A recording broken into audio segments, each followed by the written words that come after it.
dengan doa. Demi nama Bapa dan Putra dan Roh Kudus. Amin. Allah Bapa yang Maha Baik, kami sungguh bersyukur dan berterima kasih bahwa pada malam hari ini kami secara offline bertemu di dalam pengajaran yang akan dibawakan oleh Pak Hortensius. Bapak terima kasih bahwa Engkau telah menyertai kami, terutama Engkau memberikan kesehatan yang baik bagi kami, sehingga kami dapat melewati hari demi hari ini dengan mengikuti banyak kegiatan, pengajaran, misa, dan lain-lain secara offline. Bapa yang Maha Kasih, semoga kami bisa memahami, bisa mengerti apa yang akan diajarkan oleh Pak Hortensius pada malam hari ini mengenai tema perkawinan. Dan semoga di masa Advent ini kami bisa lebih mendekatkan diri antar keluarga satu dengan yang lain, saling membuka hati, terutama menerima kehadiran-Mu dalam menyambut Natal nanti. Bapa, terima kasih, berkatilah pertemuan ini dan berkatilah fasilitas-fasilitas yang harus kami gunakan agar semuanya memberikan kelancaran bagi pengajaran pada malam hari ini. Terima kasih Bapa, terpuji namamu, kini dan sepanjang segala masa. Amin. Demi nama Bapa dan Putra dan Roh Kudus. Amin.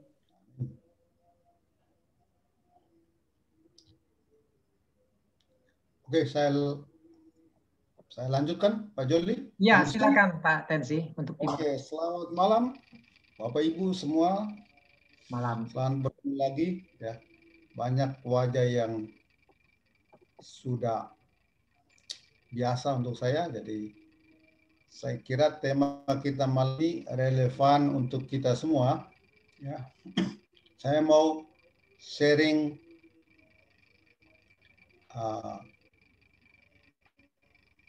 screen dulu, bisa saya diizinkan? Ya, silakan Pak Tensi. Oke.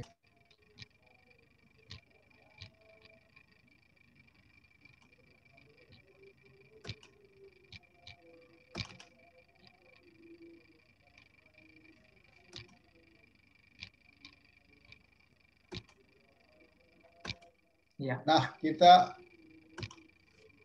saya memberi judul sejak semula, ya, atau pada mulanya.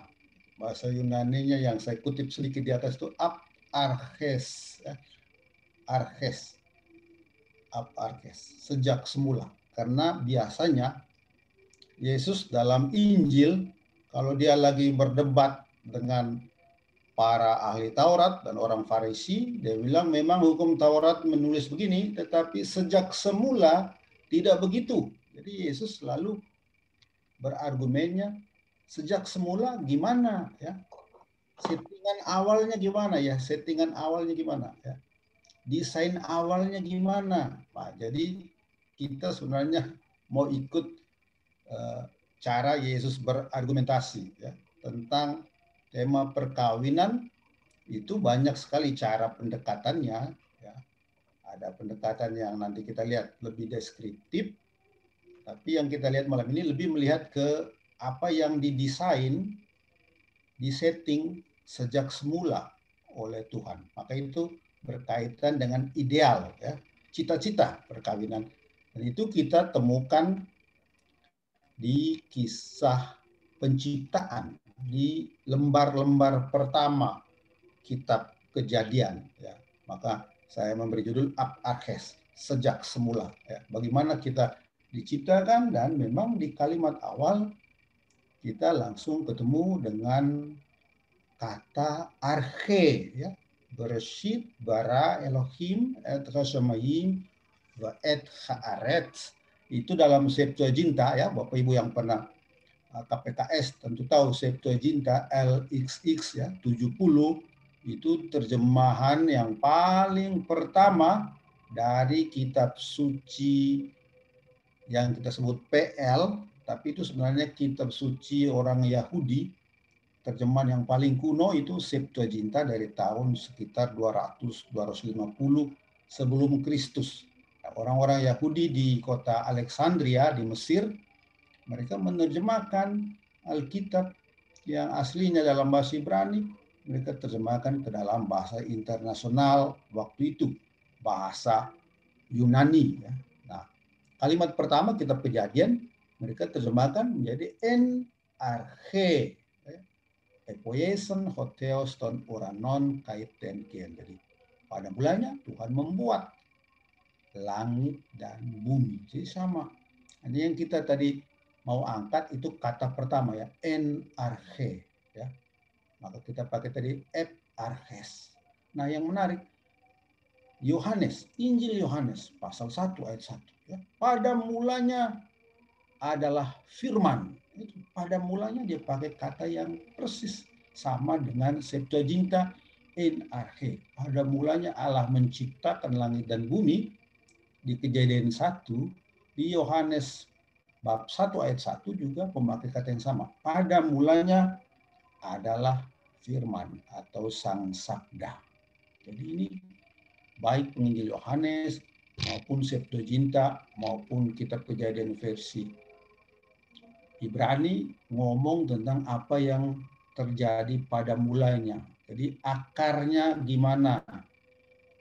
Awalnya gimana? Sebelum ada dosa, di situ kita temukan ideal, ya. Karena dosa ada di Kejadian 3, maka ideal tentang manusia, tentang ciptaan, tentang hubungan antar manusia, juga termasuk perkawinan, itu idealnya ada di 2 bab Kejadian. Sebelum Kejadian pasal 3 di mana dosa merusak ideal tersebut. Nah, itu makanya kita akan berfokus di Kejadian 1-2 dengan nanti bagaimana Yesus memakai itu.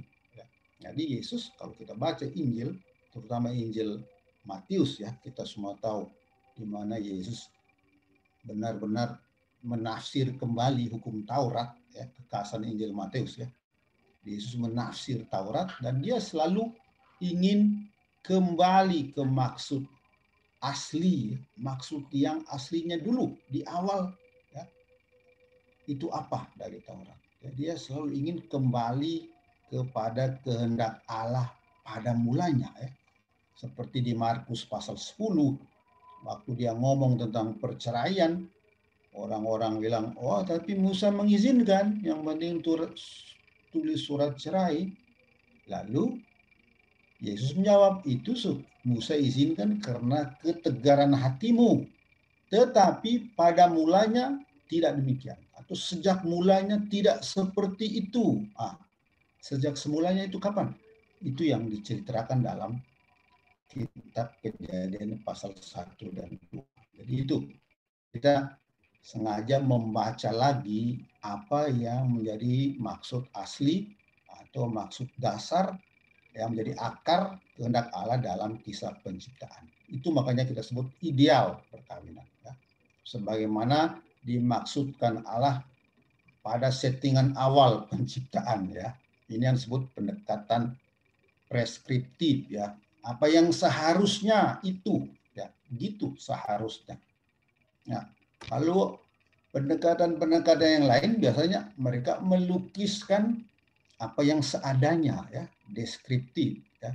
Itu banyak, misalnya kalau Bapak Ibu lihat di kamus-kamus Alkitab, itu melukiskan tentang perkawinan siapa, ya.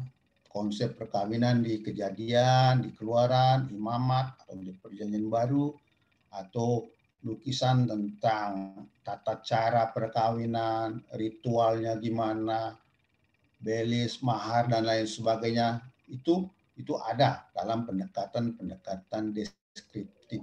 Nah, itu yang tidak kita pakai malam ini. Ya. Kenapa? Karena memang pendekatan yang deskriptif seperti itu ada semacam kelemahannya atau keterbatasannya. Kenapa? Karena Alkitab, kita semua tahu Alkitab itu perpustakaan, bukan saja satu kitab ya. Jadi benar-benar di dalamnya ada begitu banyak kitab, begitu banyak jenis kitab, begitu banyak jenis sastra ya. Dan itu semua terbentuk dalam sejarah yang amat panjang ya. Kalau kita percaya pada mereka yang meneliti secara historis, mungkin tulisan yang pertama itu dari sekitar tahun 700 sebelum Kristus. Sampai tulisan yang terakhir Perjanjian Baru ya, 2 Tesalonika itu sekitar tahun 120-an. Jadi menurut pandang ini jadi sekitar 800-900 tahun antara tulisan yang paling kuno sampai yang paling baru. Nah, dalam kurun waktu 900 tahun, 1000 tahun seperti itu, konsep-konsep atau paham tentang perkawinan pasti ada variasinya, pasti ada perubahannya. Jadi sulit kita mengambil kesimpulan dari satu kitab. Ya. Lalu yang kedua, mengapa pendekatan deskriptif itu terbatas? Karena dalam PL sendiri, kosakata tentang perkawinan, ya, ikatan keluarga dan kekerabatan itu banyak sekali, ada banyak sekali. Jadi itu sering kalau dalam kamus itu dianalisa, misalnya keluarga dalam PL apa, marga itu apa, suku itu bagaimana. Nah, kalau kita hanya analisa konsep-konsep itu, sebenarnya tidak cukup untuk mewakili apa yang disebut pemahaman kitab suci tentang perkawinan. Itu dua hal yang membuat pendekatan yang sifatnya deskriptif itu tidak kita ikuti. Juga tema perkawinan dalam kalau kita sebut tema perkawinan dalam Alkitab itu yang mau kita tampilkan, kita harus ingat bahwa juga terbatas. Kenapa? Karena dalam Alkitab itu biasanya yang diceritakan itu perkawinan dari orang-orang penting seperti raja, bapak dan ibu bangsa ya, Abraham, Ishak, Yakub dan lain sebagainya, Musa ya, atau nabi tertentu itu dikisahkan, itu kan orang-orang penting. Jadi cerita yang ada dalam Alkitab itu kisah perkawinan dari orang-orang kelas elit lah ya. Jadi itu tidak menggambarkan seluruh konsep perkawinan.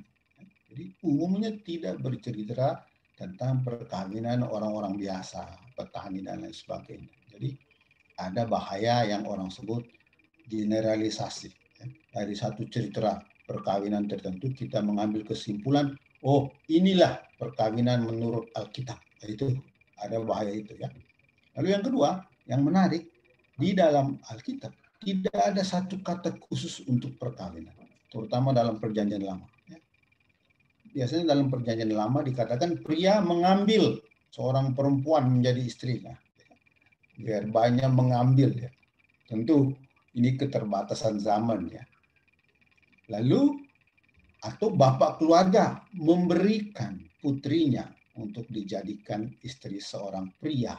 Jadi atau seorang pria secara individual mengambil, atau seorang bapak keluarga yang juga pria ya memberikan putrinya untuk jadi istri pria yang lain. Orang bilang dalam budaya-budaya patriarkis seperti itu, perempuan hanya berpindah ya, atau dari ayahnya kepada suami ya, macam itu. Jadi dari tangan pria ya, bapak kepada pria yang baru, suaminya ya. Itu memang sesuai dengan konteks zamannya ya. Tentu sekarang sudah lain. Jadi tidak ada kata tentang perkawinan ya, hanya soal mengambil atau memberi dan objeknya tetap si perempuan. Nah, Perjanjian Baru meskipun ada kemajuan tapi tetap masih ada latar belakang pria sentris seperti itu ya. Memang ada kata gamos ya, tentang perkawinan itu gamos. Jadi ada 6 kali, tapi polanya tetap sama seperti di PL ya. Pria biasanya menikahi seseorang, ya, dameo, sedangkan wanita biasanya dinikahkan oleh keluarganya. Ya. Jadi kalau kita mengambil kesimpulan dari cerita-cerita pernikahan dalam Alkitab, jangan lupa bahwa kita bisa masuk dalam bahaya generalisasi atau tadi bahaya bias sudut pandang pria, ya, sudut pandang laki-laki. Ini kira-kira sekedar pengantar ya untuk tema ini. Ya. Karena itu kita berfokus pada idealnya aja. Ya. Ideal sebagaimana dikisahkan di awal, di mana yang menjadi subjek itu Allah, belum manusia. Ya, jadi Allah yang berperan, bagaimana dia men-setting, bagaimana dia mendesain ciptaannya, termasuk desain tentang hubungan relasi antar manusia, antar pria dan wanita. Nah, itu kita lihat di dua kisah penciptaan, kitab Kejadian. Kita tahu di awal kitab Kejadian itu ada dua cerita tentang penciptaan, ya. Penciptaan versi Kejadian 1 dan Kejadian 2, ya. Yang menurut para ahli justru Kejadian 2 ayat 4b sampai 25 itu versi yang lebih kuno, ya. Karena kelihatan memang di situ Allah masih dilukiskan seperti manusia, ya. Orang bilang antropomorfis, ya. Dia pegang tanah, ya. Ya, jadi mengotori tangannya dengan tanah, membentuk manusia dari debu, ya, dari lumpur, ya, pasti juga tangannya kotor, ya, pasti juga keringat dan lain sebagainya. Jadi pelukisan-pelukisan yang amat manusiawi seperti itu biasanya dari periode yang lebih kuno. Ya. Sedangkan di Kejadian 1 kan enggak, amat mulia, ya. Allah hanya ngomong jadi, ngomong jadi, ngomong jadi. Ya, jadi tidak ada, orang bilang, kontak langsung dengan ciptaan. Jadi ada jarak. Itu biasanya dianggap sebagai perkembangan yang lebih kemudian, ya. Teks yang lebih kemudian, lebih mudah, orang bilang, dari zaman pembuangan, ya, di mana firman Allah itu yang penting, ya. Bukan pekerjaannya tapi firmannya. Nah, yang kita soroti yang versi kuno itu, ya, di mana memang kalau kita lihat di terjemahan Alkitab kita, itu tidak diterjemahkan dengan nama Adam, ya. Di Kejadian 2 ayat 7 dikatakan ketika itulah Tuhan Allah membentuk manusia itu dari debu tanah dan menghembuskan nafas hidup ke dalam hidungnya. Demikianlah manusia itu menjadi makhluk yang hidup. Jadi dipakai hak Adam yang dengan tepat kita terjemahkan dengan manusia, ya. Tidak diterjemahkan dengan nama Adam, tidak juga diterjemahkan dengan laki-laki. Jadi tidak ada sama sekali dalam kitab Kejadian itu yang diciptakan pertama itu laki-laki. Kalau begitu terjemahannya mesti laki-laki. Tidak ada. Diterjemahkan semuanya dengan manusia. Sampai nanti di TB1 ini, bahkan sampai pasal 4 baru keluar nama Adam. Ya. Jadi jauh sesudah ini. Tapi di Kejadian 1 sampai Kejadian 2 umumnya diterjemahkan saja dengan manusia, ya. Artinya umum, ya, kolektif, ya. Bisa pria, bisa laki-laki, bisa perempuan, bisa yang lain, ya. Pokoknya manusia, ya, kolektif bisa. Jadi bukan atau belum si pria Adam, ya, yang sering ada dalam pendapat populer bahwa yang paling pertama diciptakan itu laki-laki. Itu pendapat populer. Ya. Lalu di sana dikatakan kemudian Tuhan Allah membentuk manusia dari debu tanah. Ya. Manusia dari debu tanah. Ya. Secara harafiah sebenarnya bahasa Ibrani mengatakan membentuk manusia debu dari tanah. Jadi debunya itu dikaitkan dengan manusia. Ya. Sifat debu yang gampang ditiup angin, ya. Fana. Itu yang melekat banget dengan manusia. Sehingga disambung aja manusia debu. Jadi justru di situ penulis mau menekankan, ya, manusia itu debu, ya. Sifatnya debu, gampang ditiup, tidak bertahan, hilang lenyap seketika, ya. Lalu asalnya dari mana? Asalnya dari tanah. Ya, jadi hakikat esensi orang bilang manusia itu debu. Kita ini debu. Itu yang kita biasanya peringati pada hari raya Rabu Abu. Kita ini adalah abu, debu. Lalu tanah itu menekankan asal kita, kesatuan kita dengan bumi. Bumi ini adalah asal manusia, maka nanti kembali ke tanah. Kembali ke tanah, dan juga yang penting dalam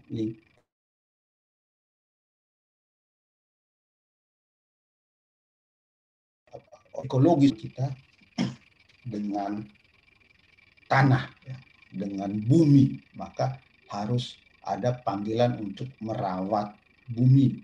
Merusak bumi berarti merusak diri sendiri, karena memang manusia dari tanah. Maka juga ada permainan kata Adam dari Adamah, jadi berasal dari tanah. Tapi manusia juga khas, beda dengan makhluk yang lain, ya, karena binatang juga diciptakan dari tanah, tetapi manusia berbeda dari binatang karena manusia dihembusi nafas hidup oleh Allah sendiri. Ya. Tentu ini biasanya ditafsir sebagai kemampuan untuk berkomunikasi, ya, kemampuan untuk berpartisipasi dalam hidup ilahi sendiri. Itu yang ada dalam manusia, berpartisipasi dalam hidup Allah. Karena itu Allah meniupkan hidupnya ke hidung manusia. Jadi tampilan manusia di awal tuh luar biasa. Ya. Selain segi kedebuannya, segi tanahnya, juga ada segi ilahinya, segi roh Allah di dalamnya, kombinasi yang menarik. Karena itu juga jangan lupa godaan dalam cerita selanjutnya biasanya menyasar dua hal itu, ya. Atau manusia digoda untuk terus, ya, menjadi seperti binatang yang juga diciptakan dari tanah, atau berusaha terus untuk menjadi seperti Allah, ya. Terus mau menyaingi Allah. Nanti kita lihat Adam dan Hawa justru inginnya itu kan, mau sama dengan Allah, tidak mau terima bahwa mereka itu manusia. Nah, yang jelas di awal-awal ini seperti saya katakan tadi, manusia disebutkan sebagai hak Adam, manusia. Nanti di Kejadian pasal 3 ayat 17 baru keluar nama Adam, pria, ya. Tapi sebelum pasal 3 itu hanya disebut manusia. Bahkan kalau Bapak Ibu nanti mendapat Perjanjian Lama yang sudah direvisi, sudah diperbaharui, mungkin tahun depan atau 2 tahun lagi, itu bahkan nama Adam tidak lagi ada di Kejadian 3 sampai 17. Tapi baru ada di Kejadian 4 ayat 25. Jadi makin jauh, ya. Jadi sebelumnya hanya diterjemahkan dengan manusia, ya. Tapi itu soal terjemahan. Nah, apa yang mau ditegaskan? Manusia secara utuh, ya, tanpa pembedaan pria dan wanita. Manusia adalah ciptaan pertama dari semua ciptaan lainnya. Itu di Kejadian 2, ya. Jangan lupa kita fokus di Kejadian pasal 2, di mana Tuhan sudah ciptakan manusia di awal. Baru setelah itu dia ciptakan ciptaan-ciptaan lainnya, jadi menyusul. Itu beda dengan Kejadian pasal 1. Kalau Kejadian pasal 1, Allah lebih dulu menciptakan terang, ya, memisahkan terang dan gelap, memisahkan air di atas air di bawah, menciptakan daratan, menumbuhkan tanaman, mengadakan binatang. Di akhir baru manusia. Di Kejadian pasal 2 terbalik, manusia dahulu, ya, lalu ciptaan-ciptaan lain menyusul. Ya, jadi manusia menjadi ciptaan pertama. Belum laki-laki, belum perempuan, atau tidak ada pembedaan. Jadi kalau mau dikatakan siapa ciptaan pertama, kita semua manusia, pria dan wanita itu ciptaan yang pertama. Ciptaan yang pertama juga ciptaan yang khusus, ya. Kenapa? Karena hanya kepada manusia diberi kepercayaan lingkungan hidup, ya. Lalu kedua, Yang mau ditekankan dengan itu apa? Ya. Selain manusia itu ciptaan yang pertama dan ciptaan yang amat khusus, juga manusia itu menurut konsep Alkitab, Kejadian 2 itu, manusia menjadi utuh dan sempurna bukan sebagai pria saja, bukan sebagai wanita saja, tapi dalam kesatuan ya, sebagai pria dan wanita. Jadi itu dari awal ditekankan hanya kata manusia, belum ada pemisahan. Jadi manusia itu, kemanusiaan itu utuh sebagai manusia. Itu yang biasanya ditekankan dalam hak asasi manusia. Orang dihargai sejauh dia sebagai manusia, ya, tanpa embel-embel. Begitu dia sebagai manusia, itu dia mendapat perlakuan yang sama, entah gendernya apa, sukunya apa, rasnya apa, dan lain sebagainya. Jadi di Kejadian 2 tidak ada gagasan pria diciptakan pertama dari wanita, ya, karena itu membuat cerita akan tidak logis, orang bilang. Ya. Kalau pria diciptakan pertama, Bapak Ibu, nanti masalahnya perintah untuk jangan makan buah yang dilarang itu Tuhan berikan waktu perempuan belum diciptakan. Jadi dia nggak dengar itu perintah, karena waktu itu kalau benar itu yang Adam diciptakan pertama, Tuhan hanya perintahkan kepada Adam, jangan kamu makan buah yang di tengah itu. Ya, kalau kamu makan, kamu mati. Waktu itu Hawa belum diciptakan waktu ada perintah itu. Jadi kalau dia nanti makan nggak salah, ya. Jadi kalau kita salah paham, membuat ceritanya tidak logis ya dari segi naratif. Ya. Meskipun Paulus atau muridnya ya di 1 Timotius 2:13 itu orang bilang contoh bagaimana seorang pria membaca cerita ini. Kita selalu mengatakan, oh yang pertama itu yang diciptakan itu pria, kemudian baru wanita. Tapi kalau dosa, yang pertama perempuan, sesudah itu baru laki-laki. Itu cara pembacaan yang tidak adil dan sudah diprotes oleh para penafsir feminis sekarang ya. Nah, pokoknya pada mulanya selain hanya Adam, pada mulanya ya yang menjadi tema kita ya, pada mulanya ideal hanya ada kesederajatan pria dan wanita. Nah, itu ditekankan dalam Kejadian 1 ya. Karena setelah macam refrain ya, semuanya baik. Tiap hari semuanya baik ya. Tapi kok di Kejadian 2 ayat 18 tiba-tiba Tuhan mengatakan begini, tidak baik manusia itu seorang diri saja. Loh, tadi semuanya baik. Bahkan setelah menciptakan manusia dikatakan dan Allah melihat semuanya sungguh amat baik.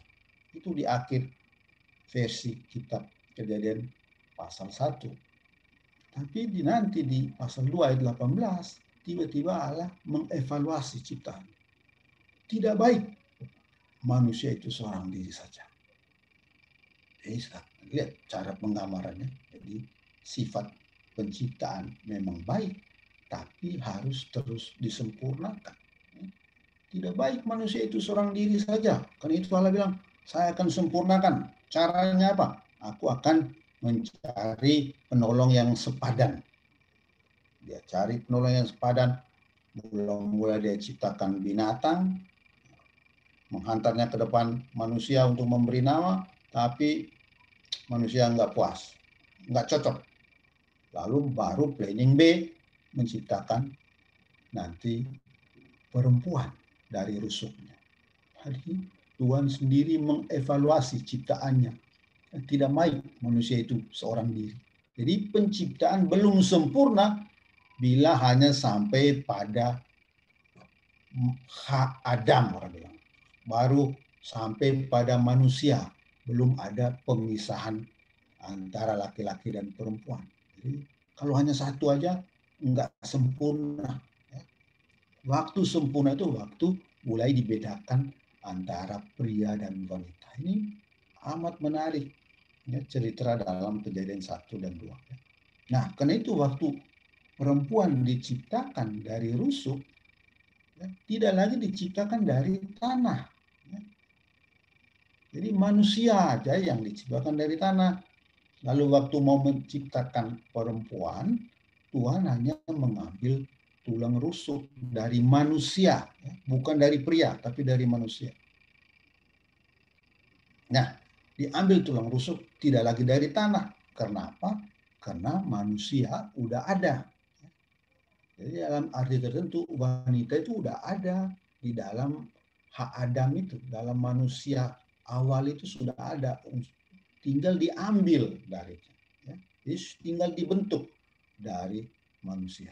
Jadi maka yang menjadi ciptaan baru nanti bukan saja wanita, tapi adanya pria dan wanita. Itulah ciptaan yang baru. Waktu yang satu itu manusia dipisahkan Allah menjadi pria dan wanita dengan mengambil rusuk dari manusia. Kira-kira itu cara narasi Kejadian 1 dan 2 menceritakan tentang bagaimana pria dan wanita memang dari awal satu dalam diri manusia. Kemudian manusia yang satu itu diambil rusuknya, baru terjadi dua, yaitu pria dan wanita. Itulah yang terjadi dalam kisah penciptaan. Ya.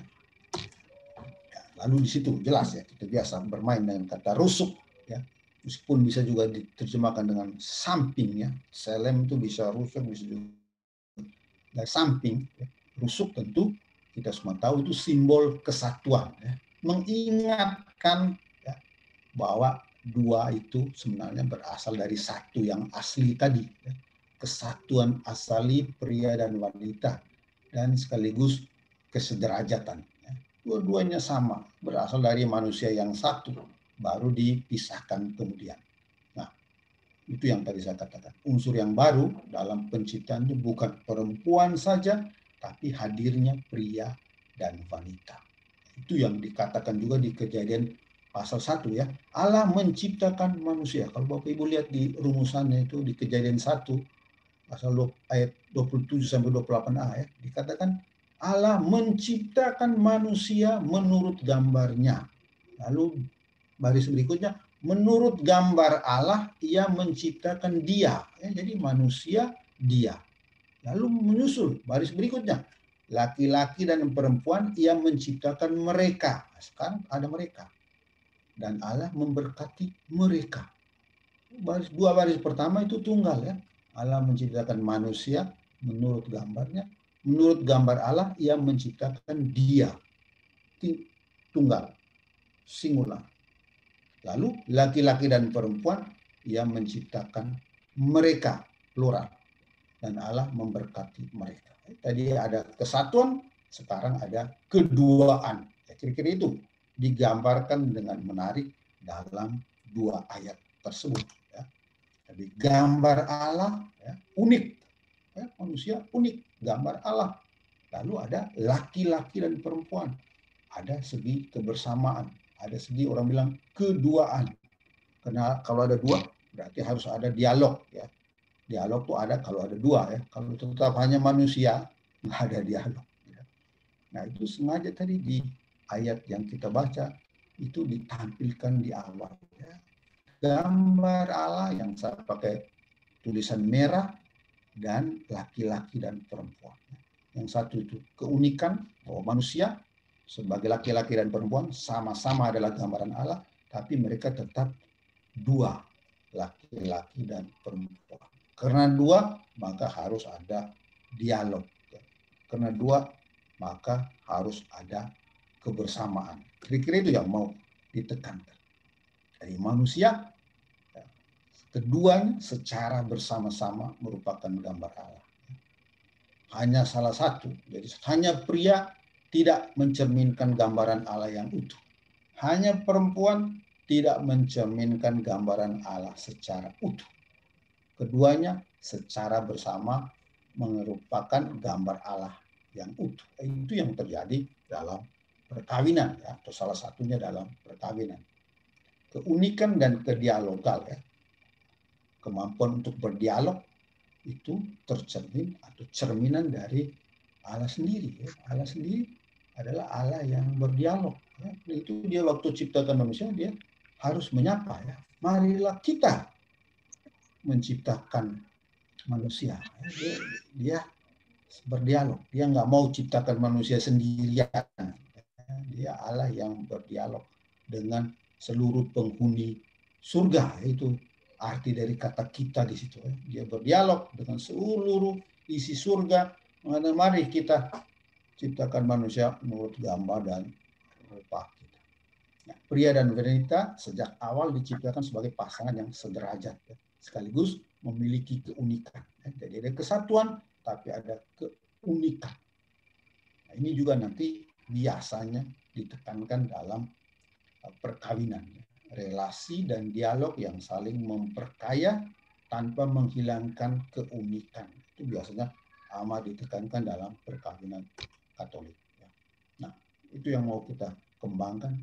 Mengenal yang lain, mengenal diri dalam yang lain. Itu yang diteriaki oleh Adam waktu sudah jadi.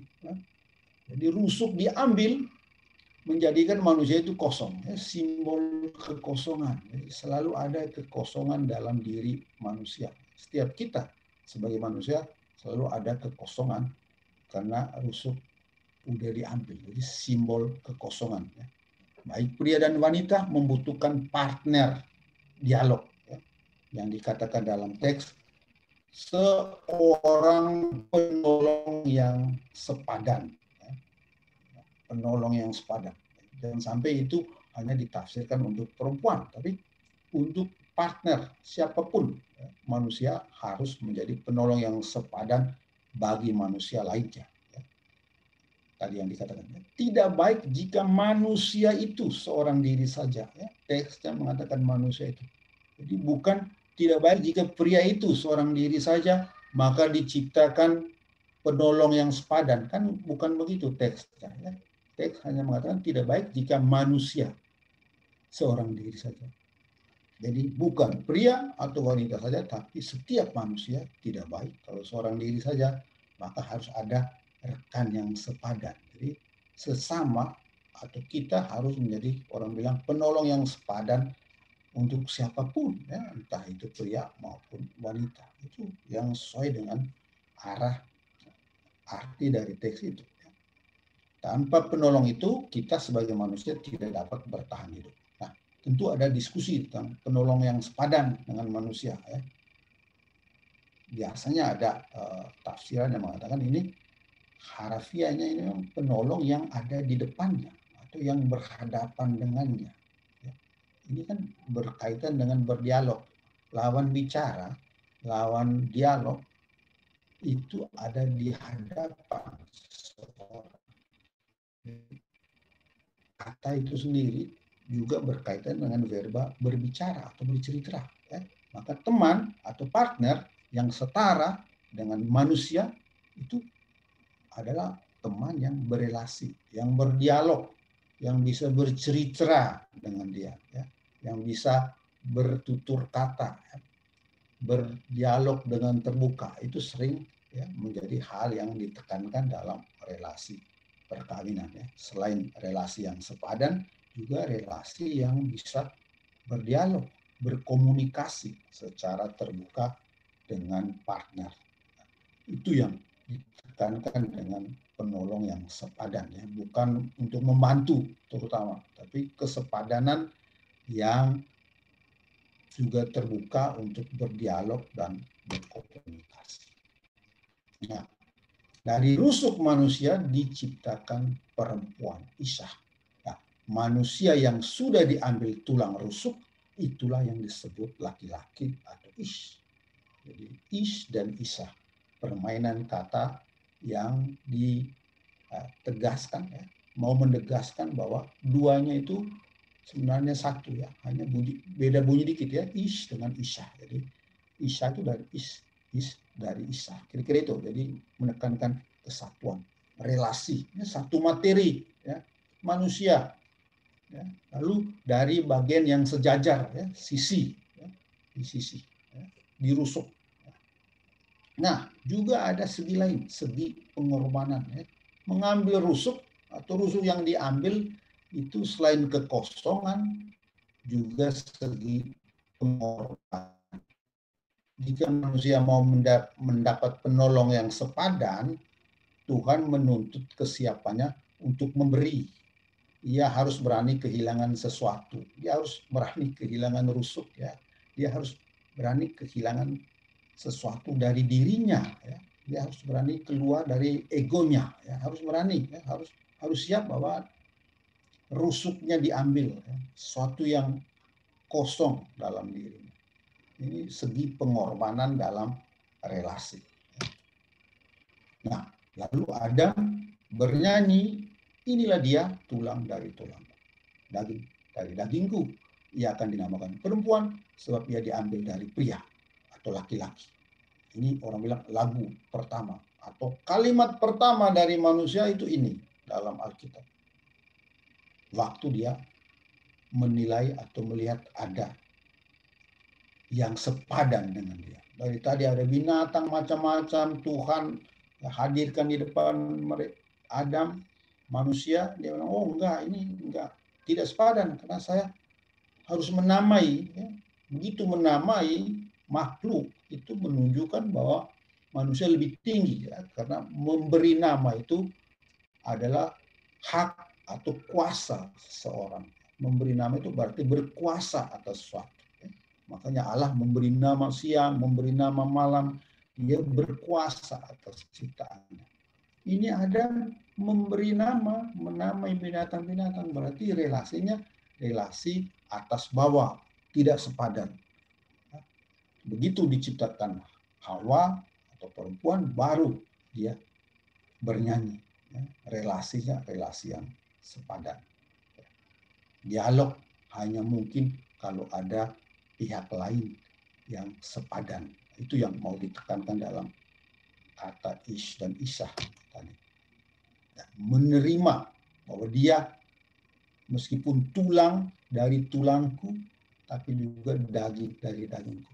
Ini juga menarik ya. Dia itu tulang dari tulangku. Dia sudah tulang, tapi tulangku. Daging, tapi dagingku. Jadi dua tulang, tapi berasal dari satu. Dua tetap satu. Itu yang ditekankan dalam teks. Ya. Tulang dari tulangku, daging dari dagingku. Ya. Ada kesatuan, tapi tetap dua hal. Ya. Dan daging dalam Alkitab, daging selalu berarti segi kelemahan, segi kerapuhan. Ya. Sedangkan tulang itu segi ketakutan, segi kekuatan, segi ketangguhan. Nah, ini ada baik di pria maupun di perempuan, ya, baik laki-laki maupun perempuan punya itu, ya, punya kelemahan, punya kekuatan. Ya.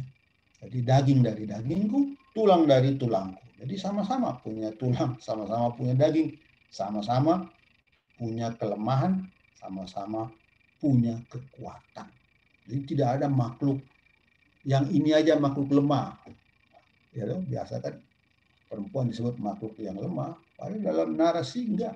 Dua-duanya sebagai manusia adalah makhluk yang mempunyai kelemahan dan kekuatan.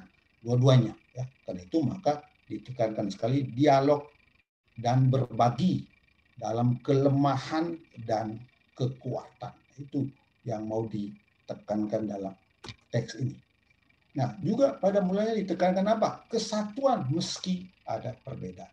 Tulang dari tulangku dan daging dari dagingku, tadi sudah dikatakan, menekankan itu. Tetap satu, tapi sudah ada dua sekarang.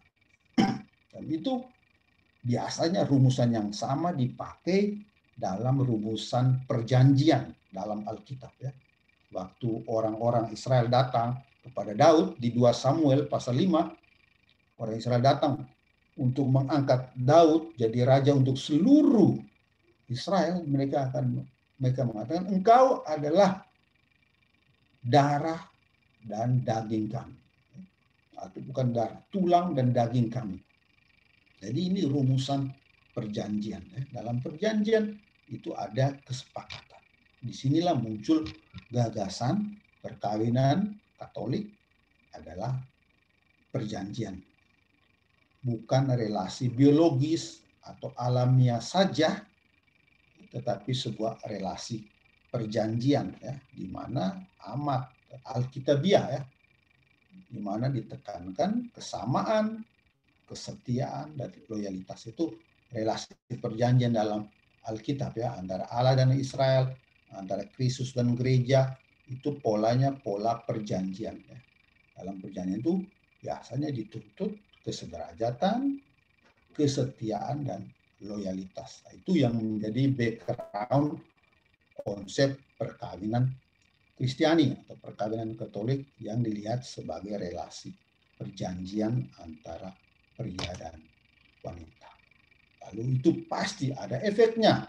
Dikatakan sebab itu seorang pria akan meninggalkan ayah ibunya dan bersatu dengan istrinya dan keduanya menjadi satu daging. Sengaja saya tidak terjemahkan dengan sebab ya atau apa, karena lebih cocok pakai dan ya. Dan keduanya menjadi satu daging karena mereka memang dari awal sudah satu ya. Waktu mereka masih katakanlah ada dalam diri manusia awal itu yang belum dibagi ya, itu semua itu sudah satu di sana ya, sudah satu daging ya. Kesatuan sudah ada dari awal, sudah menjadi dasar dari perkawinan, bukan akibat ya. Sering orang pikir kesatuan itu akibat dari perkawinan, tapi sebenarnya dalam konsep biblis dasar perkawinan itu karena dari awal memang perempuan sudah dipersatukan oleh Allah ya.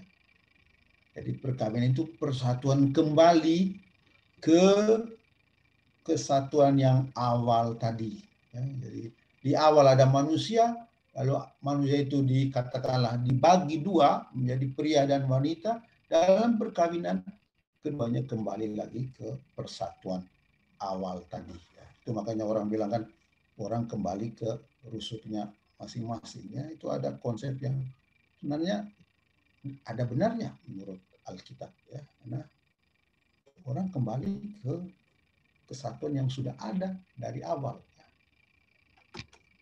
Keduanya menjadi satu daging ya. Pertama bahwa mereka dipanggil untuk berbagi dalam satu kehidupan bersama ya, dan itu lebih kuat daripada ikatan orang tua dan anak. Maka dikatakan maka seorang pria akan meninggalkan ibu bapaknya dan pergi bersatu dengan istrinya ya. Menekankan kesatuan yang baru sekarang lebih kuat dari ikatan keluarga sebelumnya ya. Juga dikatakan persatuan satu daging ya, dikatakan satu daging, mereka keduanya menjadi satu daging, itu kesatuan antara manusia yang fana. Karena kita tahu daging tadi simbol dari kerapuhan ya, kefanaan. Jadi ini persatuan antara dua manusia yang rapuh, yang fana, yang penuh keterbatasan ya. Itulah maka selalu ditekankan kesatuan dan menerima perbedaan dan kelemahan. Itu dari awal sudah dikatakan dengan menekankan bahwa keduanya menjadi satu daging ya. Selain relasi biologis tentu kehidupan bersama, tapi juga relasi antara dua pribadi yang rapuh, yang fana. Maka harus tetap bersatu dan menerima perbedaan dan kelemahan. Dan memang selanjutnya dosa sebenarnya manusia tidak mau menerima perbedaan. Adam dan Hawa nggak mau mereka beda dengan Allah, maka mereka jatuh dalam dosa. Mau seperti Allah, tahu segala sesuatu kan, itu godaan ular. Kamu kalau makan ini jadi seperti Tuhan, tahu semuanya. Itu yang membuat Adam dan Hawa jatuh. Kain dia nggak mau menerima perbedaan bahwa persembahannya tidak diterima. Ya, kenapa beda saya dengan adik saya Habel? Ya, dia tidak mau terima perbedaan dari saudaranya. Israel tidak mau menerima perbedaan dengan suku-suku lain.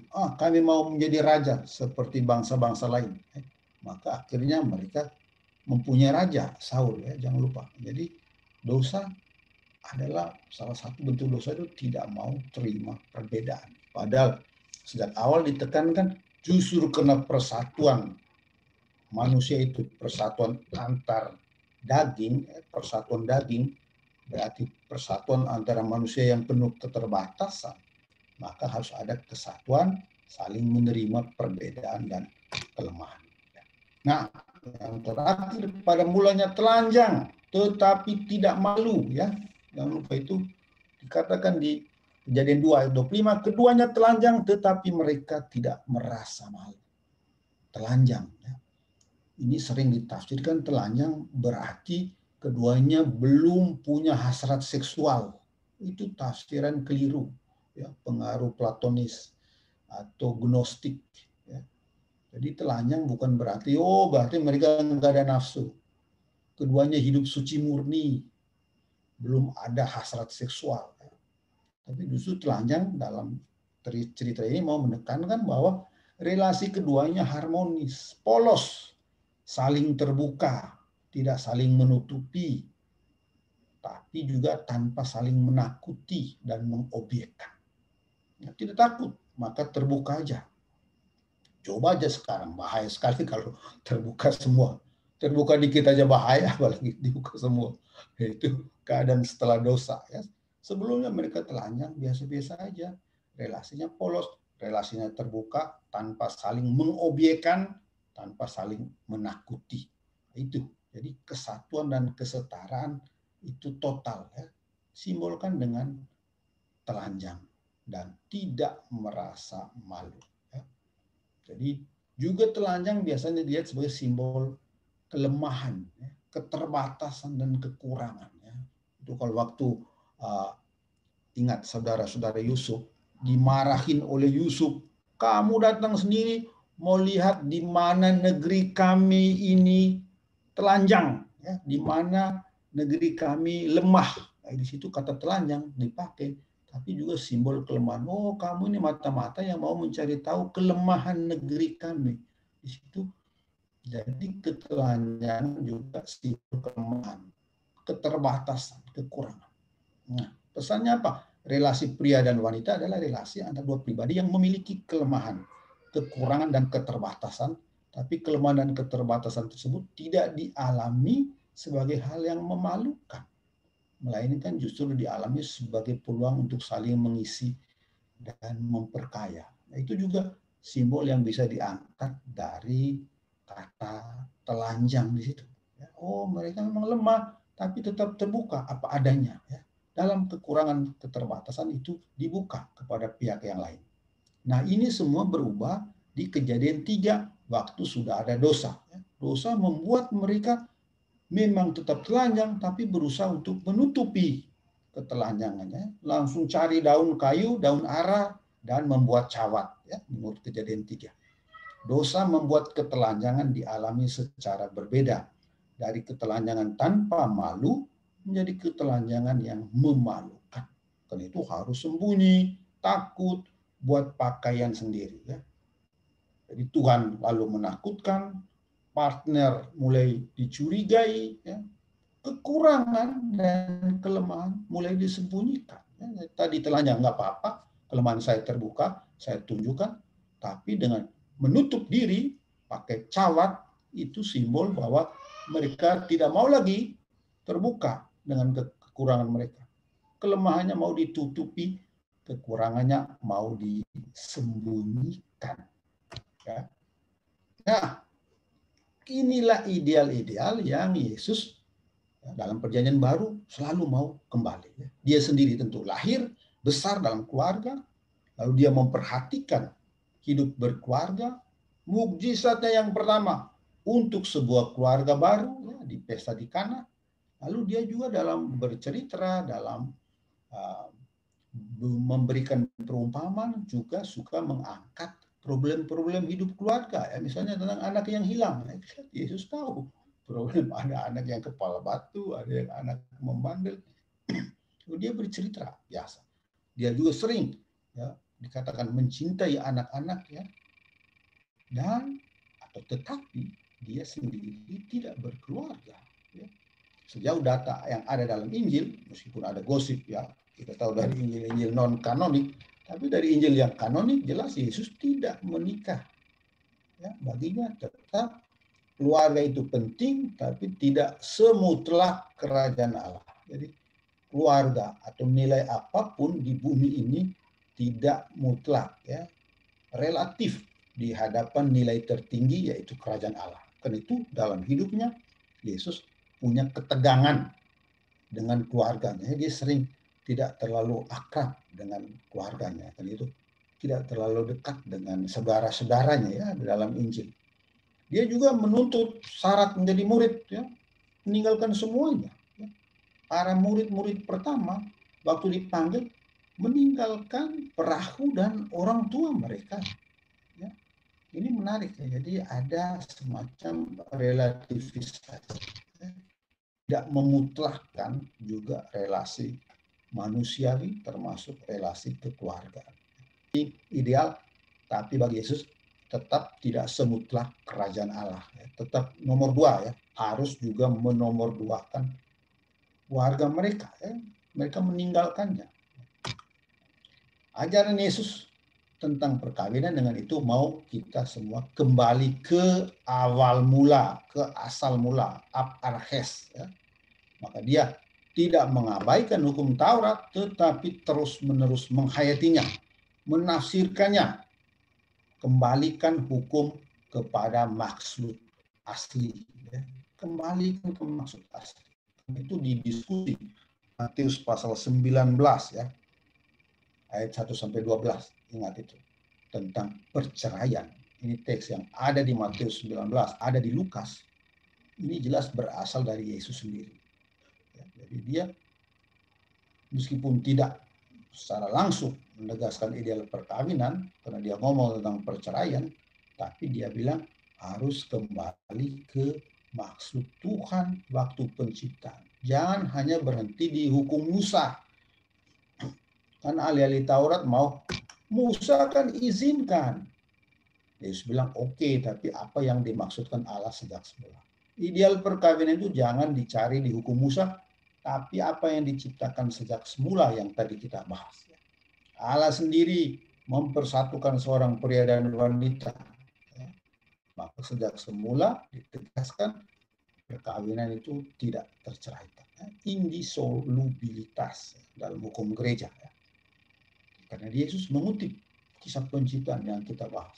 Ini dari awal memang satu. Tuhan menciptakan satu pria, satu wanita. Selesai. Enggak satu pria, 5 wanita atau sebaliknya. Enggak setengah pria, setengah wanita. Enggak. Pria dan wanita. Tak terceraikan. Satu.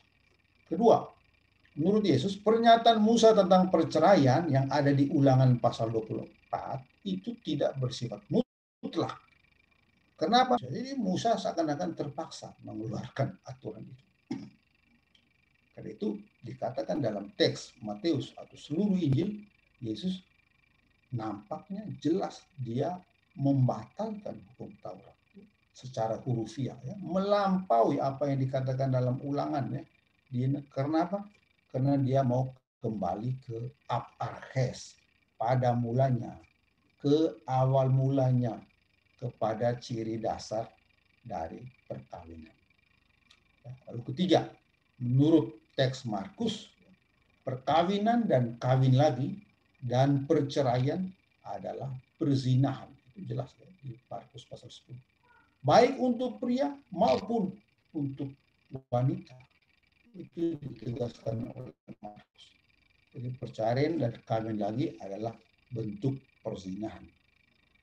Lalu kita semua tahu Matius pasal 19 ayat 9, satu-satunya yang mengatakan kecuali karena zina. Jadi menurut Matius, perkawinan itu bisa diceraikan kalau ada kasus perzinahan. Itu kecualian yang hanya ada di Injil Matius. Ya. Jangan lupa, hanya ada di Injil Matius. Tidak ada di Markus, tidak ada di Lukas, tidak ada di Yohanes, tidak ada di Paulus. Hanya Injil Matius, dan biasanya itu dianggap tambahan dari Matius mengingat konteks jemaat, bukan berasal dari Yesus sendiri. Yesus menekankan selalu ada ideal awal bahwa perkawinan kekal dan tak terceraikan, dan itu sesuai dengan kehendak Allah sejak awal penciptaan. Ab arches ktiseos. Kira-kira itu ideal perkawinan menurut kitab Kejadian yang ditekankan lagi oleh Yesus dalam Perjanjian Baru. Saya selesai di sini. Terima kasih banyak.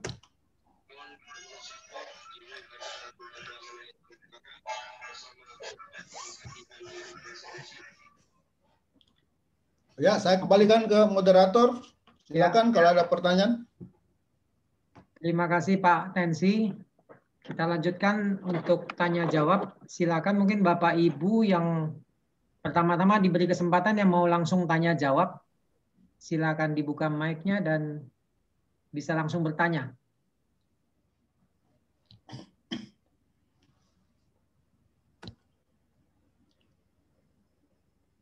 Nampaknya di chat juga tidak ada yang bertanya.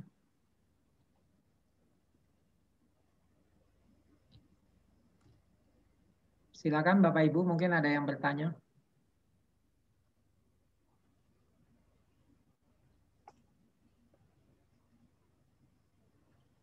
Pak Tensi, saya mungkin bertanya. Kalau pernah kan saya membaca juga bahwa kitab Kejadian ini kan ditulis para imam pada saat bangsa Yehuda atau bangsa Israel itu kembali dari pembuangan Babel. Ini kan juga ingin mengatakan bahwa Allah itu berdaulat atas bangsa Israel itu sendiri.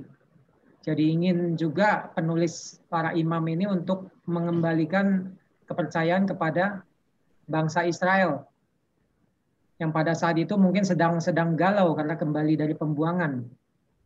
Apakah bisa juga demikian ya Pak Tensi ya untuk ab arches tadi sejak semula tadi.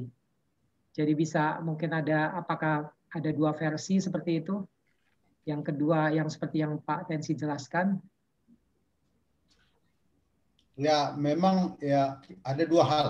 Pertama, redaksi seluruh kitab Perjanjian Lama atau seluruh Alkitab Yahudi itu terjadi setelah pembuangan ya. Menurut kebanyakan para ahli.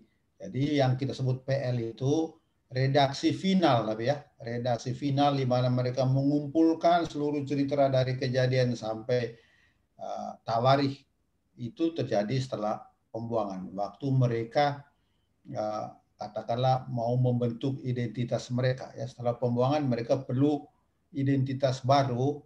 Lalu salah satu hal yang penting sekali untuk identitas, karena tidak ada lagi raja, tidak ada lagi bait Allah ya, satu-satu yang menjamin identitas itu Taurat ya. Maka setelah pembuangan itu dibuatlah semacam ya, redaksi final dari seluruh Alkitab Yahudi. Nah, yang saya sebut tadi versi cerita penciptaan itu ada dua. Nah, penciptaan yang di Kejadian pasal 2 menurut para ahli itu berasal dari zaman kerajaan ya. Zaman kerajaan berarti sekitar tahun 700 800 sebelum Kristus. Belum ada pembuangan ke Babel waktu itu. Jadi versi yang tua tadi yang di Kejadian 2 di mana manusia dibentuk dari tanah dan lain sebagainya. Sedangkan benar Pak Joli yang Kejadian 1 di mana Allah berfirman jadilah ini maka terang pun jadi dan lain sebagainya, yang lebih ada ritme ya, yang kita baca malam Paskah itu ya.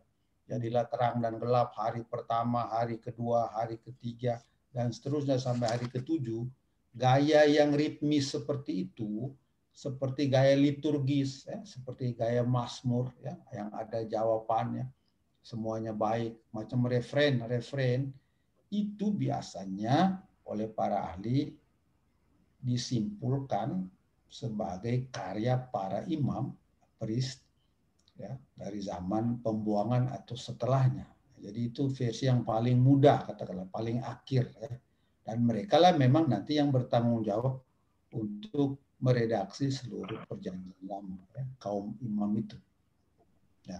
Nah, bisa di situ ya ditempatkannya ya.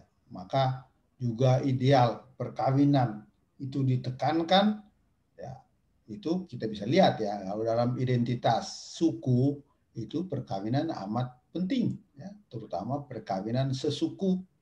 Dan itulah yang terjadi setelah pembuangan.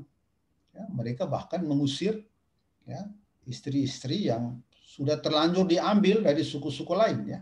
Itu di Ezra Nehemia ada cerita itu. Jadi mereka katakanlah mau setia dengan Taurat, jadi harus benar-benar istri dari orang Israel sendiri. Ya, idealnya, maka mereka mau hidup secara ideal juga, mengusir atau katakanlah menceraikan ya, istri-istri yang bukan berasal dari suku Israel. Ya. Ini terutama kena pada orang-orang Israel yang tidak ikut dibuang ya. Mereka yang tetap tinggal di tanah pembuangan ya. Orang bilang yang lebih keras menghayati Taurat justru orang-orang yang dibuang, karena biasanya orang yang menderita mereka merenung mungkin kita memang dibuang ini karena kita kurang taat Taurat. Akhirnya mereka bereaksi terhadap itu dengan semakin radikal taat kepada Taurat. Jadi keyahudian sesudah pembuangan itu keyahudian yang amat radikal, dan itu yang masuk dalam perjanjian baru, di mana dalam bentuk orang-orang Farisi, Saduki, ya, orang-orang seperti di Qumran, Samaria dan lain sebagainya, itu kelompok-kelompok yang secara keras mau menjalankan Taurat. Itu kira-kira jawaban umum saya, Pak Juli. Terima kasih, Pak Tensi. Ini ada yang tulis di chat, saya coba bacakan ya. Ada orang Katolik yang bercerai dan kemudian menikah lagi di gereja.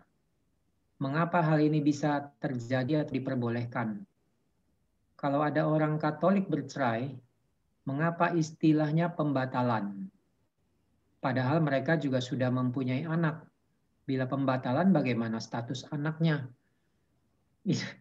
Itu Pak Tensi pertanyaannya. Ini persoalan hukum gereja ya. Sebenarnya saya berhak untuk jawab ini. Ya. Saya jawab yang saya tahu aja ya. Nanti bisa cek di biasanya pastor paroki atau hukum kanon yang jawab ini. Ya.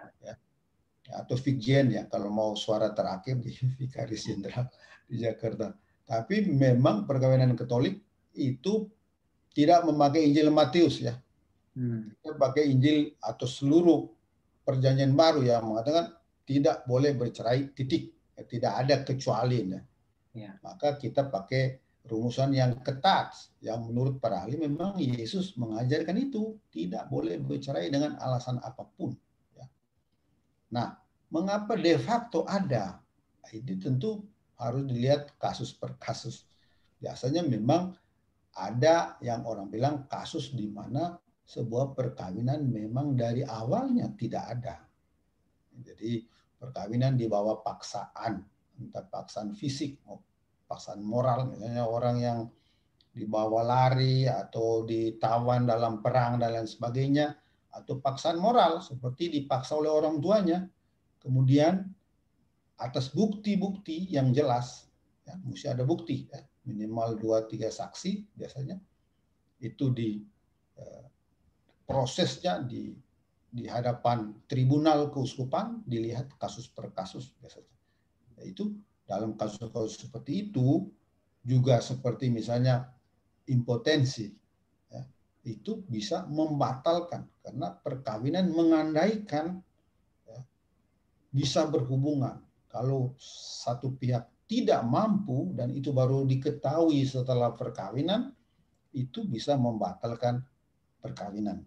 Itu saya lihat kira-kira 2 alasan yang biasa ya, keterpaksaan dan ketidakmampuan untuk prokreasi.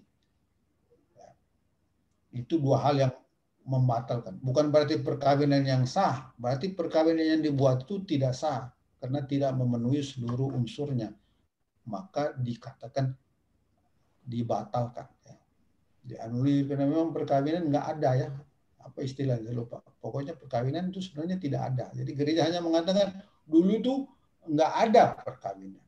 Bukan ada perkawinan yang kemudian dianulir, tapi memang gerejanya mengatakan yang dulu yang terjadi itu enggak perkawinan seperti seharusnya. Itu yang terjadi. Yang biasanya itu adalah kewenangan dari uskup dan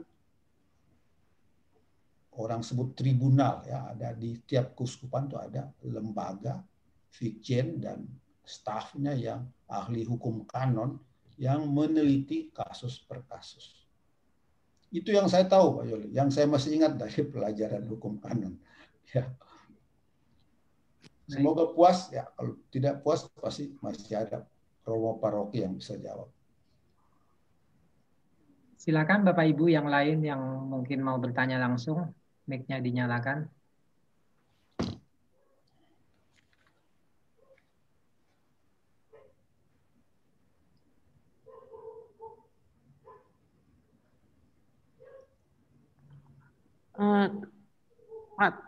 Pak Tensi, kemarin ya, silakan.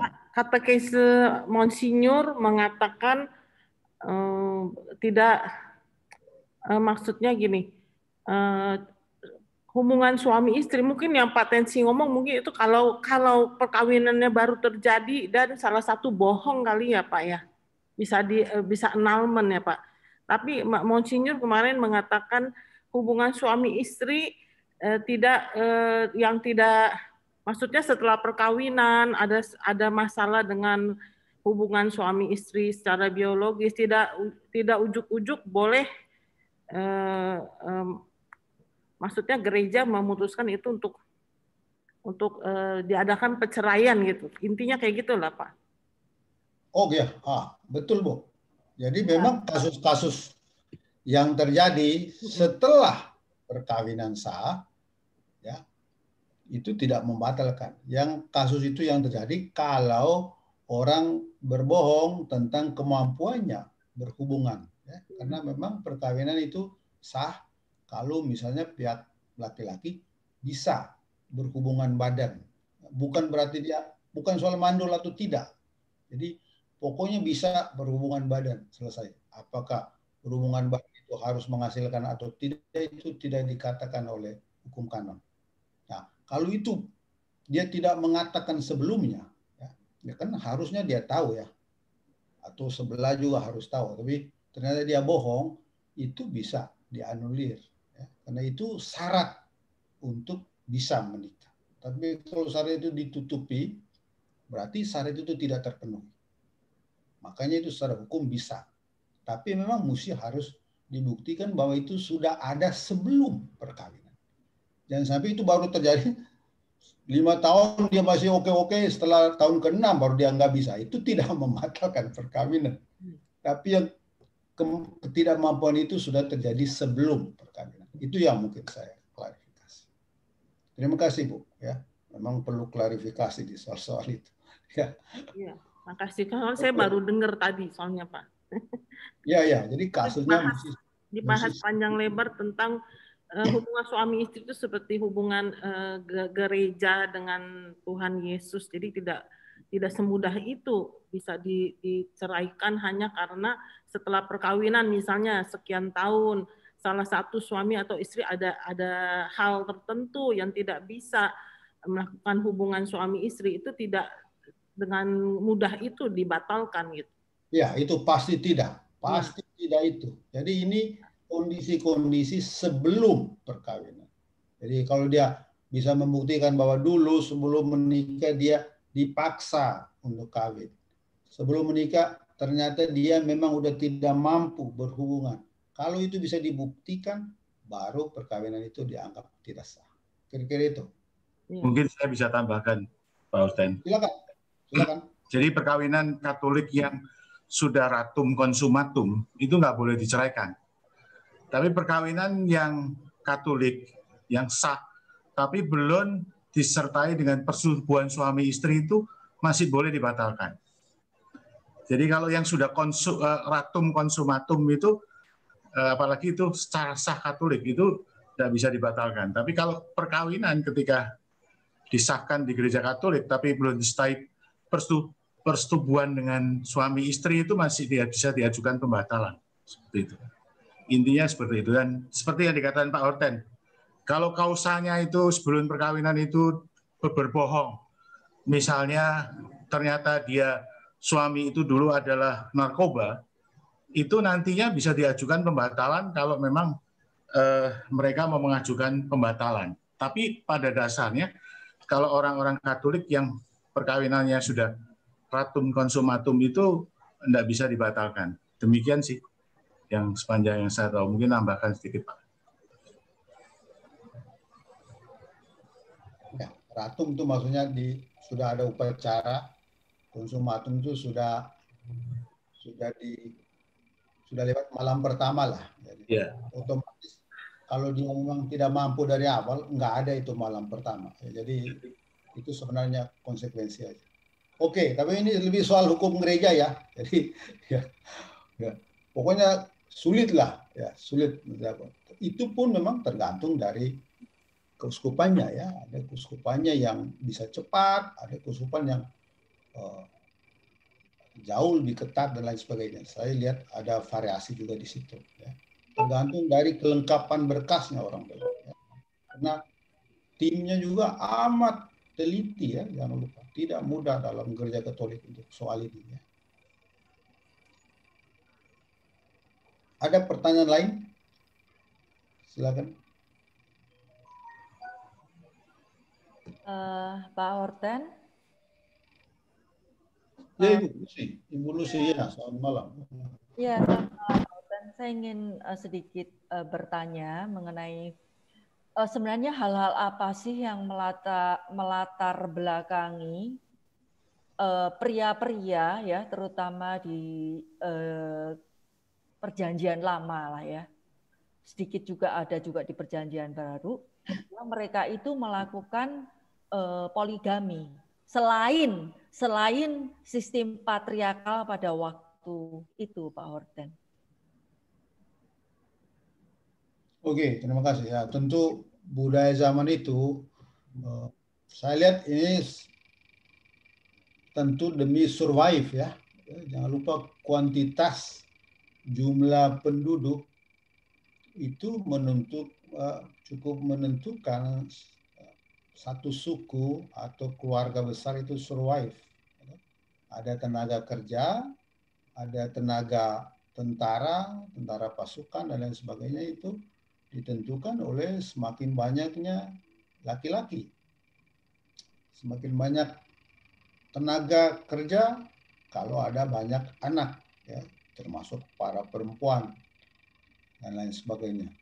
Jadi ada orang bilang alasan-alasan yang dalam tanda petik ya, alamiah dan lain sebagainya yang menjadi latar belakang poligami ya. Nah, tentu para ibu bisa tambah ya, memang laki-laki nafsu, oke terserah. Tapi secara sosiologis mungkin yang mau ditanya oleh Ibu Lucy, ya tentu budaya itu atau katakanlah budaya itu saling terkait ya. Jadi kebutuhan akan tenaga kerja, akan tenaga tentara dan lain sebagainya demi suku atau keluarga besar itu survive, karena memang hidup ya dulu tidak seakrab mungkin sekarang ya. Jadi dulu siapa kuat, siapa menang ya. Musim panen adalah saat-saat orang mereka berperang untuk merampas dan lain sebagainya. Perlu orang-orang yang bisa mempertahankan tanah, mempertahankan panenan dan lain sebagainya, dan perlu orang banyak untuk itu. Kira-kira itu yang saya bisa jawab, Ibu Lucy. Ya, karena mereka juga masih hidup seperti orang barbar ya, kalau saya melihat dan mencermati ya Pak Horten ya, dan kerap juga melakukan perkawinan secara suku, secara kekeluargaan, secara incest ya kalau saat ini ya disebut ya Pak Horten. Ya, nah, makanya ada kasus katakanlah incest ya. Iya. Lot dengan iya. dua putrinya itu. Iya, betul. Memang demi kelangsungan kan itu situ dikatakannya supaya kita memberi keturunan kepada ayah kita ya. Iya, itulah. Ya. Itulah ya. Jadi sebenarnya tujuannya untuk survival juga ya itu ya Pak. Ya, kalau tidak kan nggak ada lagi. Iya. Makanya dibuat soft ya, mereka membuat ayah mereka Lot ini mabuk dulu ya. Iya. Supaya kelihatan oh dia dia tidak sepenuh hatinya setuju. Ya, Ya, kira-kira itu. Ya, ya. Kita buatnya soft ya. Iya, betul. Iya, terima kasih Pak Horten. Oke, Bu Lucy, sama-sama. Selamat malam Pak Horten. Ya, Pak Paulus, selamat malam. Iya, menyambung dari pertanyaan Bu Lucy.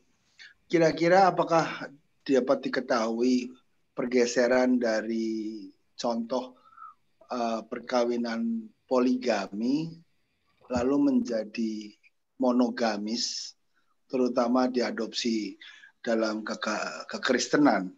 Apakah dapat diperkirakan mulai kapan itu terjadi? Oke, terima kasih. Sebenarnya sampai zaman Perjanjian Baru, sampai zaman Yesus, semua laki-laki Yahudi tetap poligami atau boleh berpoligami. Bahkan tidak ada orang bilang batasan untuk bercerai. Ya. Meskipun ada aliran yang lebih keras, ya, orang bilang agak Rabi Hillel dan Rabi yang lain, Shammai, itu ada dua aliran, tapi perceraian cukup ditolerir. Bahkan ada Rabi yang mengatakan cukup dia tumpahkan sayur saja boleh bercerai. Jadi ada sampai kalimat itu. Jadi seakan-akan ada keleluasaan yang besar untuk pria Yahudi untuk menceraikan istrinya. Nah, ajaran Yesus yang melarang perceraian oleh kebanyakan ahli Yesus historis dianggap kekecualian. Jadi hal yang baru yang Yesus ajarkan menyangkut perkawinan justru itu. Sama sekali dia melarang perceraian dengan alasan apapun. Ya. Jadi itu tercermin dalam versi larangan perceraian dalam Injil Markus, Injil Lukas, dan dalam surat pertama Korintus. Jadi 3 sumber yang berbeda ya, Paulus, Markus, dan Lukas ya, biasanya dianggap itu sumber key. Jadi ini cukup ya, orang bilang ini cukup menjadi bukti bahwa ajaran larang bercerai itu memang dari Yesus historis sendiri. Jadi dia satu-satunya katakanlah guru Taurat yang keras sekali dalam hal itu ya, melarang perceraian. Dan memang selanjutnya ajaran gereja berdasarkan ajaran eksplisit dari Yesus itu. Kira-kira itu perkembangan. Jadi kita memang mendasarkan diri pada ajaran dari Yesus sendiri. Tentu teman-teman dari gereja Kristen Protestan mereka mendasarkan diri pada ajaran Yesus versinya Matius ya. Versi Matius kan itu kecuali karena zina ya biasanya. Di gereja Protestan mereka ikut versi Matius itu, karena itu mungkin Pak Ahok cukup banyak dengar pendeta yang pakai Injil Matius. Ya. Ya penekanannya ke situ. Karena di situ ada kecuali karena zina. Ya. Itu biasanya dianggap ini versi Matius kecuali karena zina itu semacam tambahan dari Matius untuk jemaatnya yang dari latar belakang Yahudi. Karena orang Yahudi setelah masuk Kristen, ya tentu masih ada mental Yahudinya yang kelihatan banyak alasan yang mudah untuk bercerai. Tapi Matius bilang nggak boleh bercerai kecuali satu itu. Jadi itu sebenarnya sudah keras ya Matius. Ya.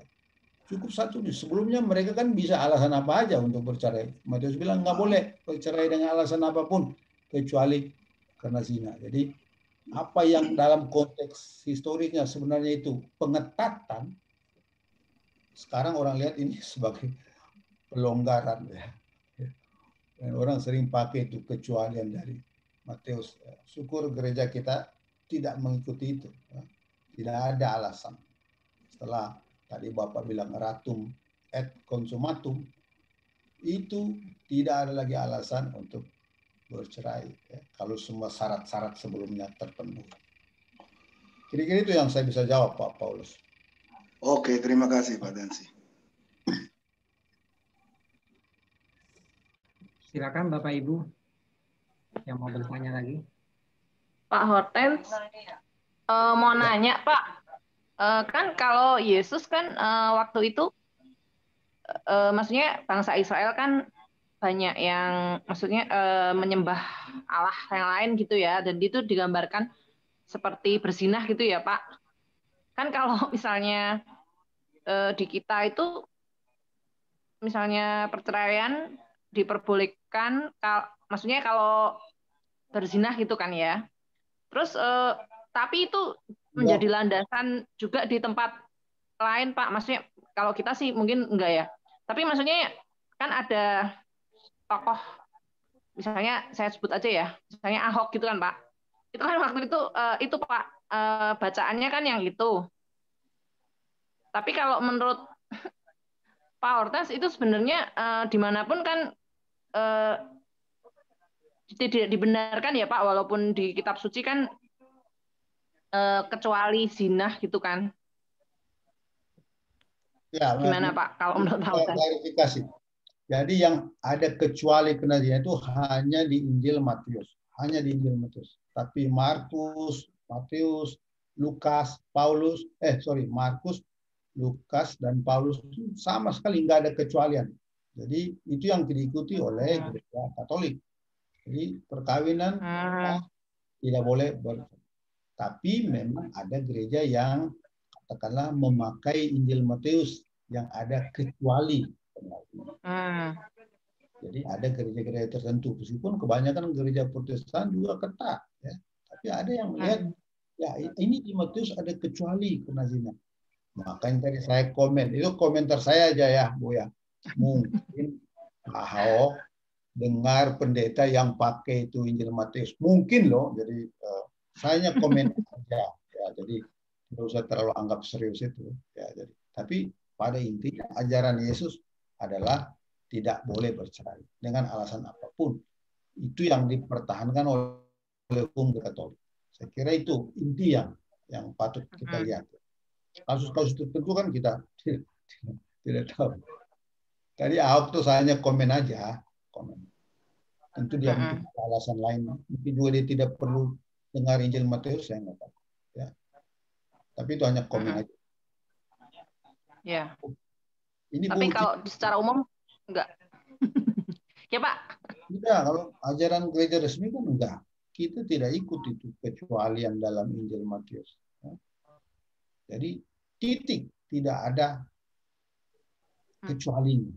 Pokoknya jangan bercerai. Itu ajaran dari Yesus yang mau diteruskan dalam hukum gereja Katolik. Tentu tadi selain beberapa kasus yang kita diskusikan di awal. Di dulu yang waktu itu kalau Anda ya. Ya, Bu. Kayaknya agak susah ya. Pak, kalau zaman dulu tuh waktu zaman orang Yahudi masih poligami itu Pak, itu misalnya diceraikan gitu, yang wanita itu bisa menikah lagi atau gimana Pak? Ya, jadi menurut orang Yahudi, karena yang bisa menceraikan itu hanya laki-laki. Perempuan berarti kayak di Muslim ya Pak? Berarti kayak di Muslim ya Pak? Nggak tahu lah ya. Pokoknya ini kan budaya laki-laki orang bilang, di mana istri kan menjadi hak milik, ya, milik dari suaminya. Maka hanya suami yang bisa melepaskan dia pergi. Nah, itu makanya dikatakan ada rabi bahkan yang mengatakan alasan apa aja boleh, termasuk kalau dia tumpahkan sayur aja udah boleh. Kan sampai begitu, ada kalimat begitu dalam ajaran rabi-rabi. Artinya apa? Sampai zaman perjanjian baru, zaman Yesus, laki-laki Yahudi boleh bercerai, boleh berpoligami. Baru Yesus yang memberi ajaran yang baru, bahwa sama sekali orang nggak boleh bercerai. Kalau bercerai dan kawin lagi, baik laki-laki maupun perempuan itu berzina menurut Yesus. Ini bukan biasanya dulu hanya katakanlah pihak perempuan yang dituduh berzina, ya. Jangan lupa di Injil Yohanes yang dihadapkan kepada Yesus selalu perempuan yang berzina, laki-lakinya nggak dihadapkan. Itu jelas cara pandang laki-laki. Masa yang datang dihadapkan kepada dia hanya perempuannya. Yang di mana tadi laki-lakinya? Nggak dikatakan dalam cerita. Nah, Yesus justru mau membela ini. Dua-duanya sama derajatnya. Maka kalau salah satunya, dua-duanya bercerai lalu kawin dengan yang lain, laki-laki juga berzina, perempuan juga berzina. Bukan saja perempuan saja. Jadi justru Yesus amat ya, memperjuangkan kesetaraan itu. Hak. Saya kira itu. Tapi kalau sekarang orang Yahudi tidak poligami ya Pak? Seperti orang Kristen juga ya, satu istrinya satu ya? Mereka terbuka untuk poligami. Oh, sampai sekarang? Ya, mereka seperti saudara-saudara Muslim. Oh. Tentu sekarang orang juga harus hitung-hitung kan, karena mahal ya. Tapi sebagai agama tidak ada larangan. Oke. Makasih ya Pak.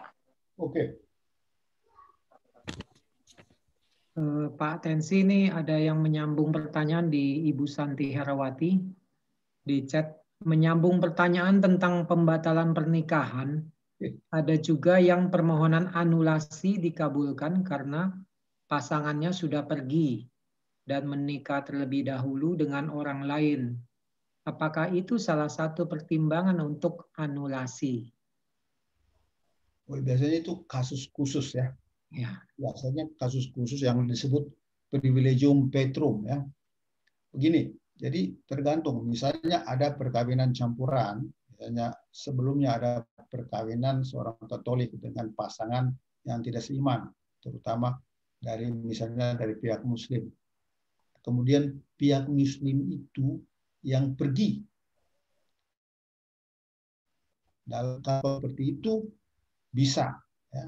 Tapi itu mesti diselidiki mengapa dia pergi dan lain sebagainya. Tapi jadi hanya kasus-kasus khusus dan setahu saya hanya menyangkut perkawinan dengan pihak yang tidak seiman, ya misalnya dengan saudara-saudara yang Muslim dan satu saat dia nggak ada alasan meninggalkan perkawinan dan kawin lagi dengan orang lain.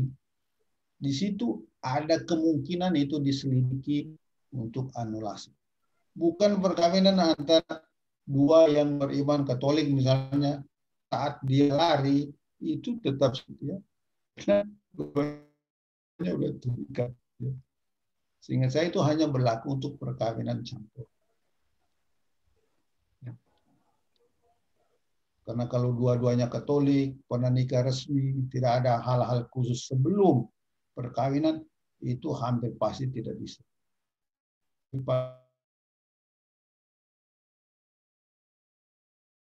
Yang saya ingat tadi, menurut saya yang kasus-kasus khusus seperti itu berhubungan dengan hukum gereja, sebaiknya menanyakan kepada pejabat gereja supaya ada dasar hukumnya. Ya. Kalau kita kan Pak Joli, kita jawab dari ya pengetahuan yang masih kita ingat dan lain sebagainya. Kurang berotoritas.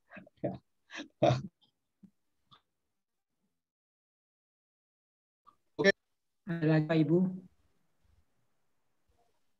Jadi kalau boleh merangkum esensi dari pembicaraan malam ini, jadi kita yang hadir ini diingatkan bahwa perkawinan yang ideal itu sesungguhnya harus kita refleksikan kembali ke kitab Kejadian itu, Pak Tensi ya, sejak semula, ab arkes tadi. Ya, betul. Sesungguhnya Allah yang menciptakan manusia pada awalnya, kemudian ada kesatuan, kemudian ada keduaan. Dari rusuk menjadi laki-laki dan menjadi perempuan. Seperti itu. Ada kesatuan dan ada keduaan. Dan juga ada asas kesetaraan ya. Antara tidak ada pembedaan antara pria dan wanita sesungguhnya. Itulah makanya mungkin Yesus yang tadi Pak Tensi katakan bahwa menganggap yang tidak hanya perempuan yang disalahkan, tetapi juga laki-laki ikut mengambil tanggung jawab. Seperti itu ya Pak Tensi ya, kira-kira esensinya seperti itu ya. Jadi harus selalu dikembalikan kepada ab arkes tadi, Bereshit tadi ya. Oke. Ya.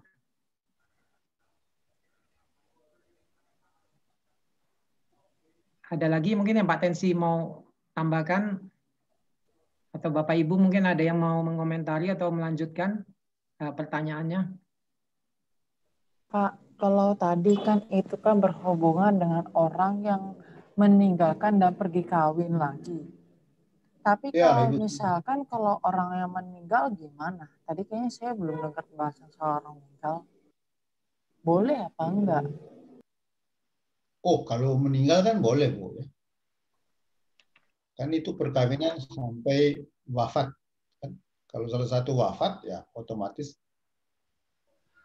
yang satu kalau dia mau ya bisa. Jadi gereja tidak melarang, kan perkawinan itu dibatasi oleh kematian. Yes. Kanon 141, Pak. Ya, terima kasih banyak Pak Agus Susanto. Oke, luar biasa. Terima kasih. Tapi benar kan? Ya. Kematian ini. Terima kasih. Terus satu lagi Pak, tadi Bapak bilang katanya kalau orang Katolik nggak bisa. Maksudnya itu nggak bisa tuh apa? Kalau misalkan orang Katoliknya pergi nikah lagi gitu, itu nggak bakal bisa gitu. Dikecualikan Ya, untuk orang Katolik itu. Ada orang bilang ada nikah yang de facto, tapi setiap pernikahan kan harus disebut sah atau tidak, kan beda. Ya. Orang bisa aja kawin secara hukum sipil atau apa, tetapi secara hukum gereja itu tidak sah. Itu. Jadi ada orang bilang prinsip untuk membuat perkawinan itu sah.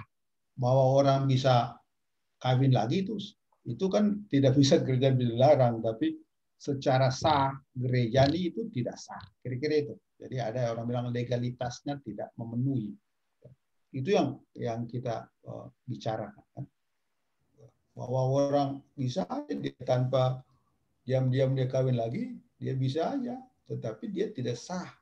Dan itu ada orang bilang konsekuensi sakramentalnya, dianggap orang hidup dalam dosa berat dan lain sebagainya, tidak boleh komuni, ada banyak sekali konsekuensinya dari segi hidup menggereja. Ya, karena ini menyangkut soal keabsahannya dan juga ciri sakramentalitasnya. Itu yang saya bisa jawab.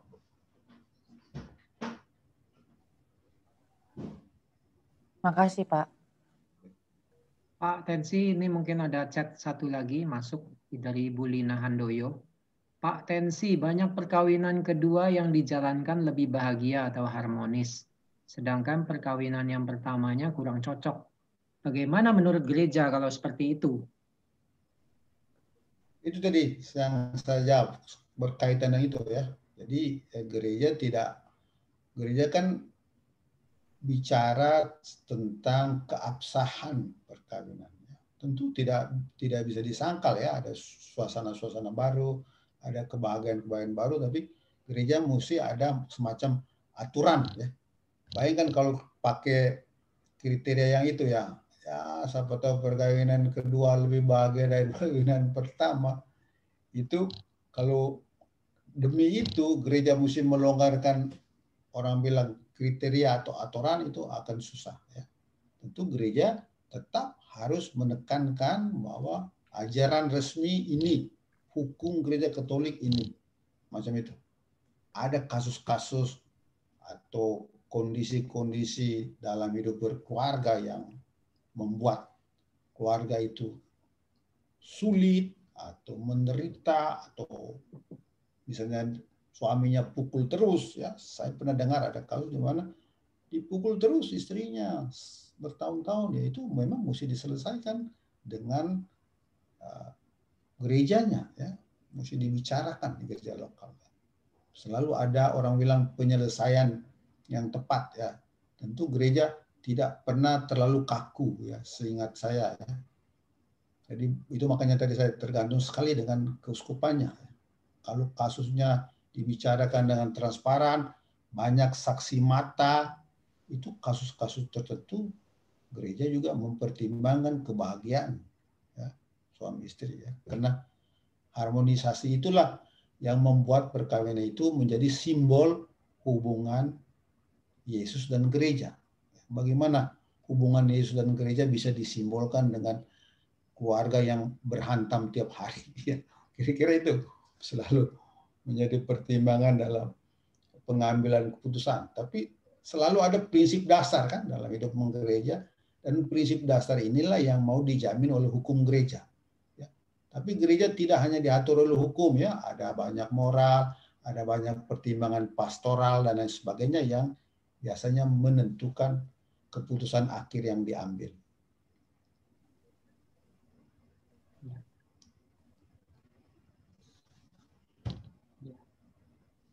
Ada lagi Bapak Ibu yang ingin mengomentari?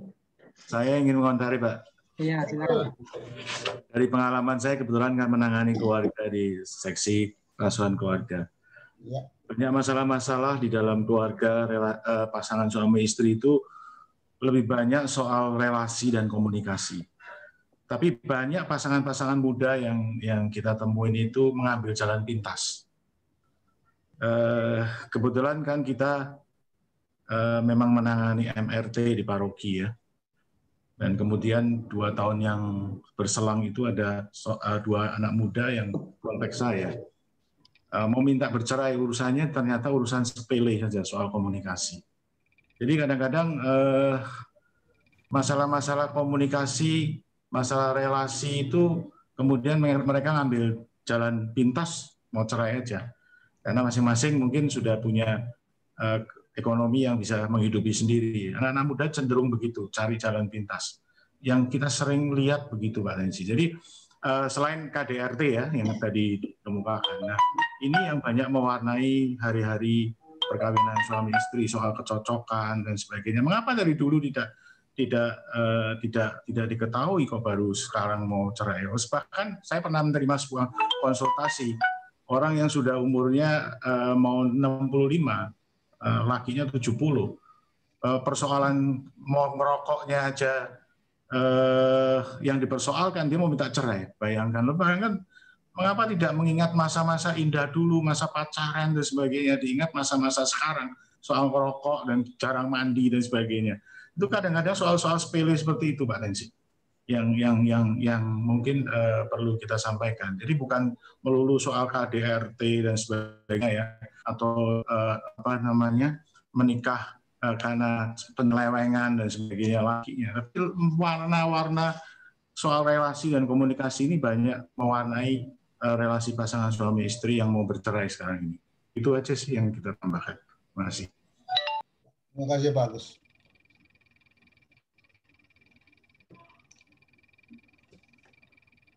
Ya, Bapak Ibu, kalau tidak ada kita akan menyudahi acara ini. Boleh satu lagi? Oh, silakan.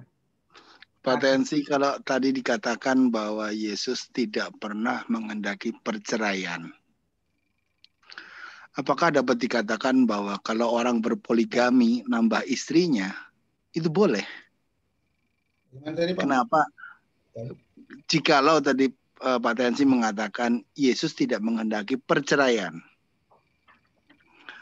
apakah dengan demikian dapat dikatakan bahwa kalau orang berpoligami nambah istri tanpa cerai itu dibolehkan pada zaman penulisan Perjanjian Baru? Mengapa tidak dikatakan oh, kamu tidak boleh poligami, tapi kamu tidak boleh menceraikan istrimu? Apakah pada waktu itu masih terjadi suatu poligami? Kalau nambah istri boleh, tapi menceraikan tidak boleh. Bisakah dikatakan demikian? Terima kasih. Ya, memang menarik ya. Memang tidak ada yang jelas waktu Yesus ngomong tentang perceraian, ayat yang dia kaitkan itu tadi, ayat tentang penciptaan. Ya. Dia bilang tidak seperti itu dari dulu. Ya. Dulu Tuhan menciptakan pria dan wanita singular. Ya. Jadi dia mengacu ke ideal awal ya memang satu-satu. Karena memang di penciptaan awal kejadian 1-2 itu tidak ada poligami. Hanya monogami kan. Memang tidak begitu. Di awal enggak begitu. Tuhan Allah menciptakan pria dan wanita. Satu pria dan wanita, dan keduanya atau laki-laki akan meninggalkan keluarganya dan bersatu dengan istrinya. Jadi hanya diceritakan tentang kejadian 1-2 yang memang hanya ada satu pria dan satu perempuan. Dari situ dapat diasumsi kalau Yesus mengacu ke ideal awal, pasti dia mengacu ke monogami seperti yang menjadi tekanan di teks tersebut. Jadi itu tentu asumsi yang paling masuk akal, Pak. Meskipun dia memang tidak eksplisit melarang poligami, tapi karena dia mengacu ke dua teks dasar awal yang bersifat monogami, jelas berarti Yesus mau setiap perkawinan itu monogami dan tak terceraikan. Itu yang diajarkan dalam ajaran gereja kita. Pak Tensi, mau tanya Pak Tensi. Ya bagus. Kan kalau nggak salah soal perceraian itu Yesus ditanya kan, terus Yesus jawab, karena ketegaran atau kedegilan Musa saja boleh memberikan boleh menceraikan dengan memberikan surat cerai ya. Tapi seperti tadi Bapak katakan, kenapa murid-murid Yesus kok beristri banyak juga? Padahal Yesus sendiri melarang. Mungkin pertanyaannya hampir sama dengan Pak Paulus itu. Kenapa teladan Yesus yang sudah mengatakan tidak boleh seperti hanya ketegaran Musa saja atau apa istilahnya itu, malah murid-murid Yesus seperti dikatakan Bapak kok masih aja punya istri banyak gitu. Kenapa itu Pak? Ya, saya tidak mengadakan murid-muridnya ya. Kalau artinya kita tidak ada bukti 12 rasul itu kan pengikut terdekatnya itu poligami kan. Kita hanya tahu ada ibu mertua Petrus, berarti dia ada istrinya. Tapi berapa istrinya kita tidak tahu. Lalu Paulus pernah mengeluh, Petrus dengan rasul-rasul lain boleh bawa istri untuk bermisi. Kenapa kami tidak? Gitu. Ada di surat Paulus. Jadi para rasul awal mempunyai pasangan, ya, beristri. Ya. Jadi, tapi bahwa mereka istri banyak atau tidak kan tidak dikatakan dalam teks ya. Ya mungkin artinya kita bisa andaikan setelah mereka mengikuti Yesus, mereka semakin setia dengan pasangan. Jadi tidak ada, minimal dalam perjanjian baru tidak pernah ada bukti bahwa rasul-rasul atau salah satu muridnya punya istri banyak.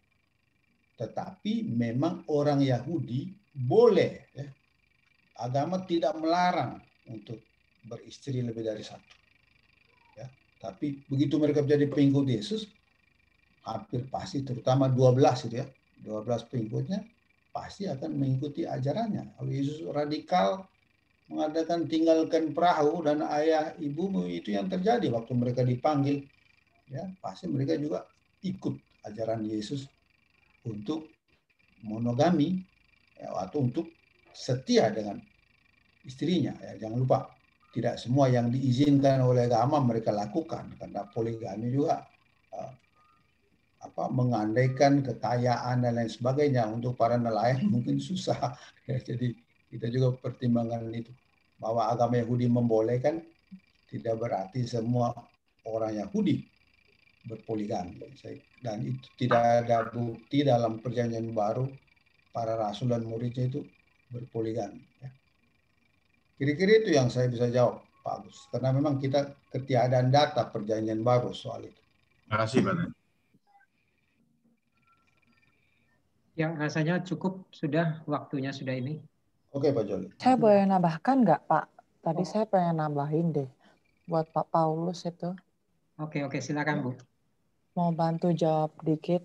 Ya, silakan, Bu. Jadi kalau saya bilang sih, kenapa kok Yesus tuh menekankan monogami? Karena kenapa Yesus bolehin aja, kenapa? Kan poligami nggak ditulis.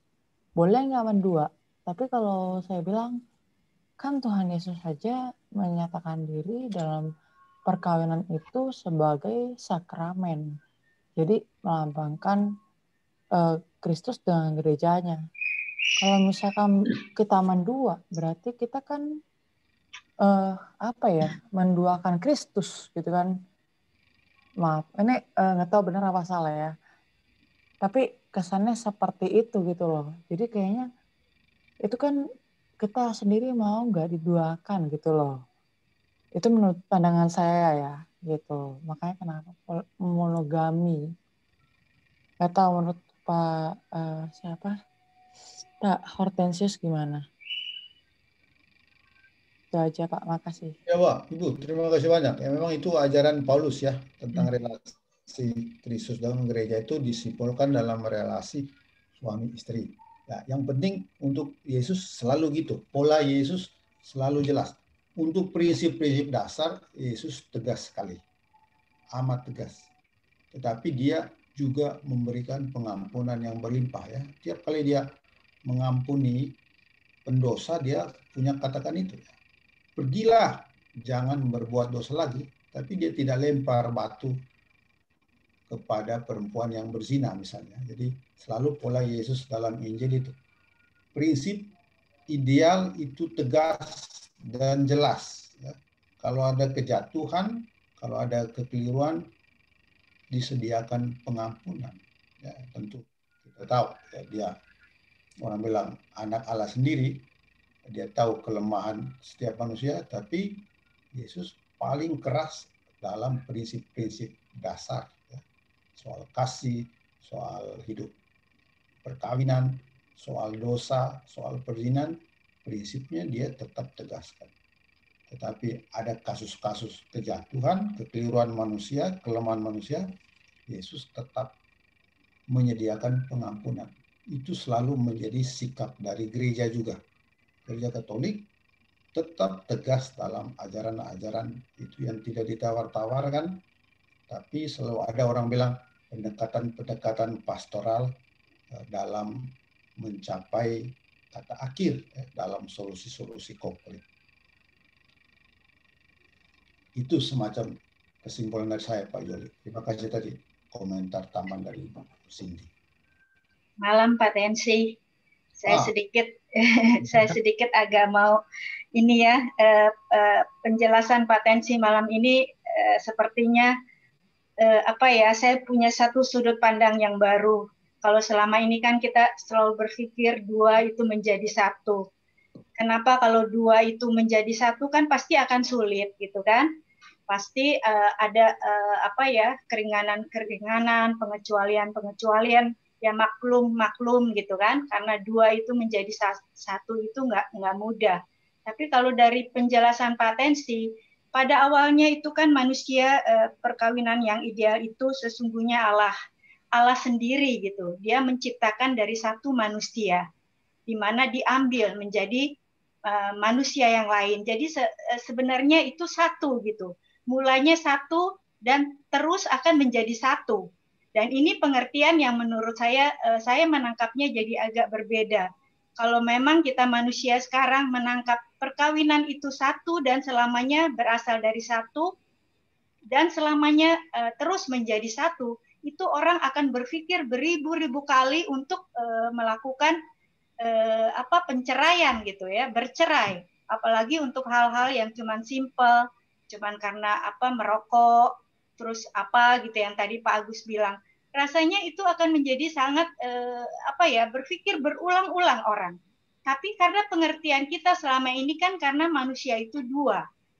Perkawinan itu dua orang yang dijadikan satu. Nah, akhirnya muncul pemakluman. Oh yang wajar gitu kan. Kenyataannya kalau kita nggak mungkin bisa jadi satu. Dan itu mungkin yang menyebabkan kita jadi banyak kasus-kasus perceraian yang bisa juga jadi hukum gereja menganulir gitu, membolehkan. Kalau kita kembali lagi ke pengertian yang Pak Tensi jelaskan tadi, menurut saya itu orang memutuskan untuk menjadi satu dalam perkawinan itu akan perlu pemikiran matang sebelum memutuskan untuk berkeluarga, dan juga pemikiran yang berkali-kali untuk memutuskan bercerai. Kira-kira saya seperti itu. Kali ini saya mendapat cerahan baru dari Pak Tensi. Terima kasih ya Pak Tensi ya Pak. Ya, terima kasih Bu ini. Terima kasih. Baik, kita sudahi acara ini. Pertama, terima kasih Pak Tensi untuk bantuannya untuk membantu kami memahami lebih dalam visi kitab suci tentang perkawinan ini. Semoga di lain waktu kita bisa mendapatkan tema yang sama baiknya dengan malam ini. Kedua, untuk acara minggu depan tanggal 9 Desember ya, hari Rabu, juga ada pertemuan yang sama dan kebetulan dengan Romo Vitus. Jadi Rabu yang akan datang, silakan Bapak Ibu untuk partisipasi kembali. Ibu Ketua, ada lagi yang mau diumumkan sebelum kita tutup dengan doa? Dan nanti doa mohon Pak Agus Susanto ya Pak, untuk doa penutup. Siap. Oke, silakan Bu Ketua, ada yang mau disampaikan? Ya, terima kasih banyak Pak Tensi atas waktunya untuk KKS Kelapa Gading. Terima kasih ya Bapak Ibu yang telah setia hadir untuk setiap Rabu kita ada pengajaran dari KKS. Mohon partisipasinya. Terima kasih semua. Tuhan berkati kita semua.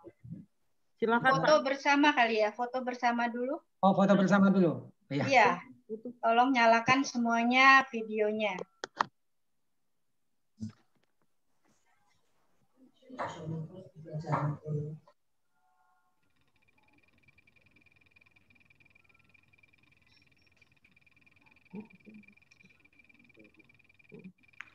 Selamat malam Bapak Ibu. Sekarang mari kita foto bersama. Kita akan foto sebanyak 3 kali. 1,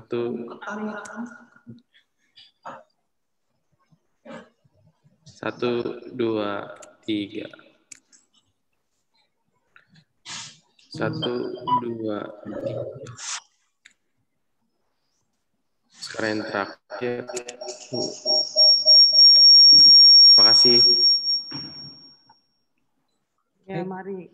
Pak Agus, silakan. Silakan Pak Agus untuk. Ya, baik. Mari kita tutup pertemuan ini dengan doa penutup. Mari kita satukan hati dalam nama Bapa, Putra, dan Roh Kudus. Amin. Bapa yang bertata di surga, terima kasih Tuhan untuk pertemuan malam ini. Seksi Kerasulan Keluarga Paroki Kelapa Gading sudah menghadirkan Pak Tensi untuk memberikan pencerahan kepada kita mengenai perkawinan Tuhan. Tuhan, mari Kau berkati Pak Tensi dalam kesehatan, juga pelayanannya Tuhan. Sehingga Pak Tensi bisa selalu mewartakan kabar sukacitamu Tuhan, mewartakan kebenaran sabdamu Tuhan. Kami juga berdoa Tuhan untuk teman-teman Kerasulan Kitab Suci di Paroki Kelapa Gading yang hadir malam ini maupun yang belum hadir. Kiranya rahmat kesehatan, berkat sukacita selalu menyertai teman-teman di Paroki Kelapa Gading ini, sehingga hari demi hari kami semakin boleh bersekutu denganmu melalui pertemuan-pertemuan semacam ini. Kiranya kasih kemurahan-Mu selalu menyertai kami semua sekarang dan selama-lamanya. Kemuliaan kepada Bapa, Putra, dan Roh Kudus, seperti pada permulaan, sekarang, selalu, dan sepanjang segala abad. Amin. Dalam Bapa, Putra, dan Roh Kudus. Amin. Terima kasih Pak Joko.